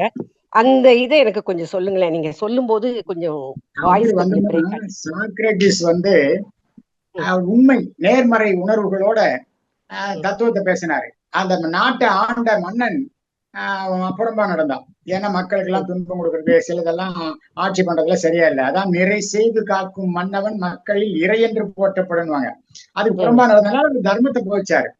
அப்படி தர்மத்தை போதிக்கிற போது இவன் மக்கள், அதாவது இளைஞர்கள் எல்லாம் கெடுக்கிறாரு அப்படின்னு சொல்லிட்டு அவருக்கு என்ன பண்ணாங்கன்னா சிறை தண்டனை கொடுத்து, நீ ஒத்துக்கோ, நான் சொல்றது தவறுன்னு ஒத்துக்கோ, நான் விடுதலை பண்றேன்னாங்க. நான் சொன்னது தப்பா இருந்ததான் நான் தப்புன்னு ஒத்துக்க முடியும். நான் சிறந்த கருத்துக்கள், இதான் தர்மம், இதான் மனித வாழ்க்கைக்கு சிறப்புன்னு சொல்றேன் அப்படின்னு அவர் சொன்னாரு. அப்போ உனக்கு விஷம் கொடுத்து சாவடிப்பேன், அந்த கோணியம் என்ற விஷம் சிறிது சிறிதா அதாவது மறுத்துக்கிட்டே வரும். அப்படியே பாதத்துல மறுத்துக்கிட்டே கடைசியில உடல் பூரா மறுத்து போயிடும், இறந்து போயிடுவாரு. அந்த மாதிரி விஷத்தை கொடுத்தாங்க. அப்படி விஷத்தை கொடுத்தா கூட அவர் நான் தப்பு செய்யல, நான் நியாயத்தை தான் சொன்னேன்னு சொல்லிட்டு விஷத்தையும் சாப்பிட்டாரு. அதான் நன்றுண்டு, அதாவது ஒரு நல்ல குரலே வள்ளுவர் எழுதியிருப்பாரு, பெயத்தக்க நஞ்சுண்டு மாண்டாருன்னு ஒரு குரல் வரும். சாமி அடிக்கடி அந்த குரலை கூட சொல்லுவார். அதாவது திருவள்ளுவருக்கு முன்னாலேயே அவர் ஒரு 3000 ஆண்டுகளுக்கு முன்னால வாழ்ந்ததை எடுத்துக்காட்டா சொல்லுவார். அந்த மாதிரி அவரு சார்ந்தாரு. அவருடைய சீடர் டால்ஸ்டாய், அவருடைய சீடர் அரிஸ்டாட்டில், அவருடைய சீடர் கடைசியில பாத்தீங்கன்னா கழிங்கத்து போர்லதான் மனம் திருந்தி மாற்றம் பெற்று கடைசியில பௌத்த மதத்தை சேர்ந்து அலெக்சாண்டர் ஒரு நல்ல செயல்கள் செஞ்சாருன்னு சொல்றாங்க. அப்படி வாழ்த்துக்கள். நன்றிங்கய்யா, நன்றிங்கய்யா, ரொம்ப நன்றி. வாழ்க வளமுடன். வாழ்க வளமுடன். வாழ்க வளமுடன் அம்மா. வாழ்க வளமுடன் ஐயா. ஐயா சாட் பாக்ஸ்ல ஒரே ஒரு கொஸ்டின் போட்டிருக்காங்க. ரெட்மி 14 அப்படின்ற மொபைல்ல இருந்து, ஐயா உங்கள் அன்றாட உடல் நல வாழ்வு பழக்கங்களை சொல்லுங்கள் ஐயா. இது என்னமா, நான் அன்றாட பயிற்சி பண்றேன், அன்றாட தியானம் பண்றேன், அன்றாட உணவு சாப்பிடுறேன், இவ்வளவுதாம்மா, என்ன பண்றேன்? இந்த கேள்வியும் கேட்டிருக்கிறாங்க பாருங்க. ஆமாங்க ஐயா, பதிவு போட்டிருக்காரு. நல்லதுங்க ஐயா. நிறைய செய்துக்கலாங்களா ஐயா? சாமிக்கு என்ன சொன்னாரோ எல்லாம் லிமிட் அண்ட் மெத்தட். அளவு முறை காத்தோம்னா எல்லாமே நல்லா இருக்கலாம், ஒன்றும் பிரச்சனை இருக்காது. வாழ்த்துக்கள் அம்மா, நிறைய பண்ணலாம். நன்றிகள் ஐயா, வாழ்க வளமுடன். இன்று தங்களுடைய சிந்தனைக்கு நிறைய அன்பர்கள் சாட் பாக்ஸில் அவங்களோட வாழ்த்துக்களையும் மகிழ்ச்சிகளையும் தெரிவித்திருந்தார்கள் ஐயா. அவர்களுக்கும் நன்றிகள், தங்களுக்கும் நன்றிகள். வாழ்க வளமுடன் ஐயா, வாழ்க வளமுடன். வாழ்த்துக்கள், வாழ்க வளமுடன். நம் கடமை அறவாழ்வின் நாட்டத்தே சிறக்கட்டும்.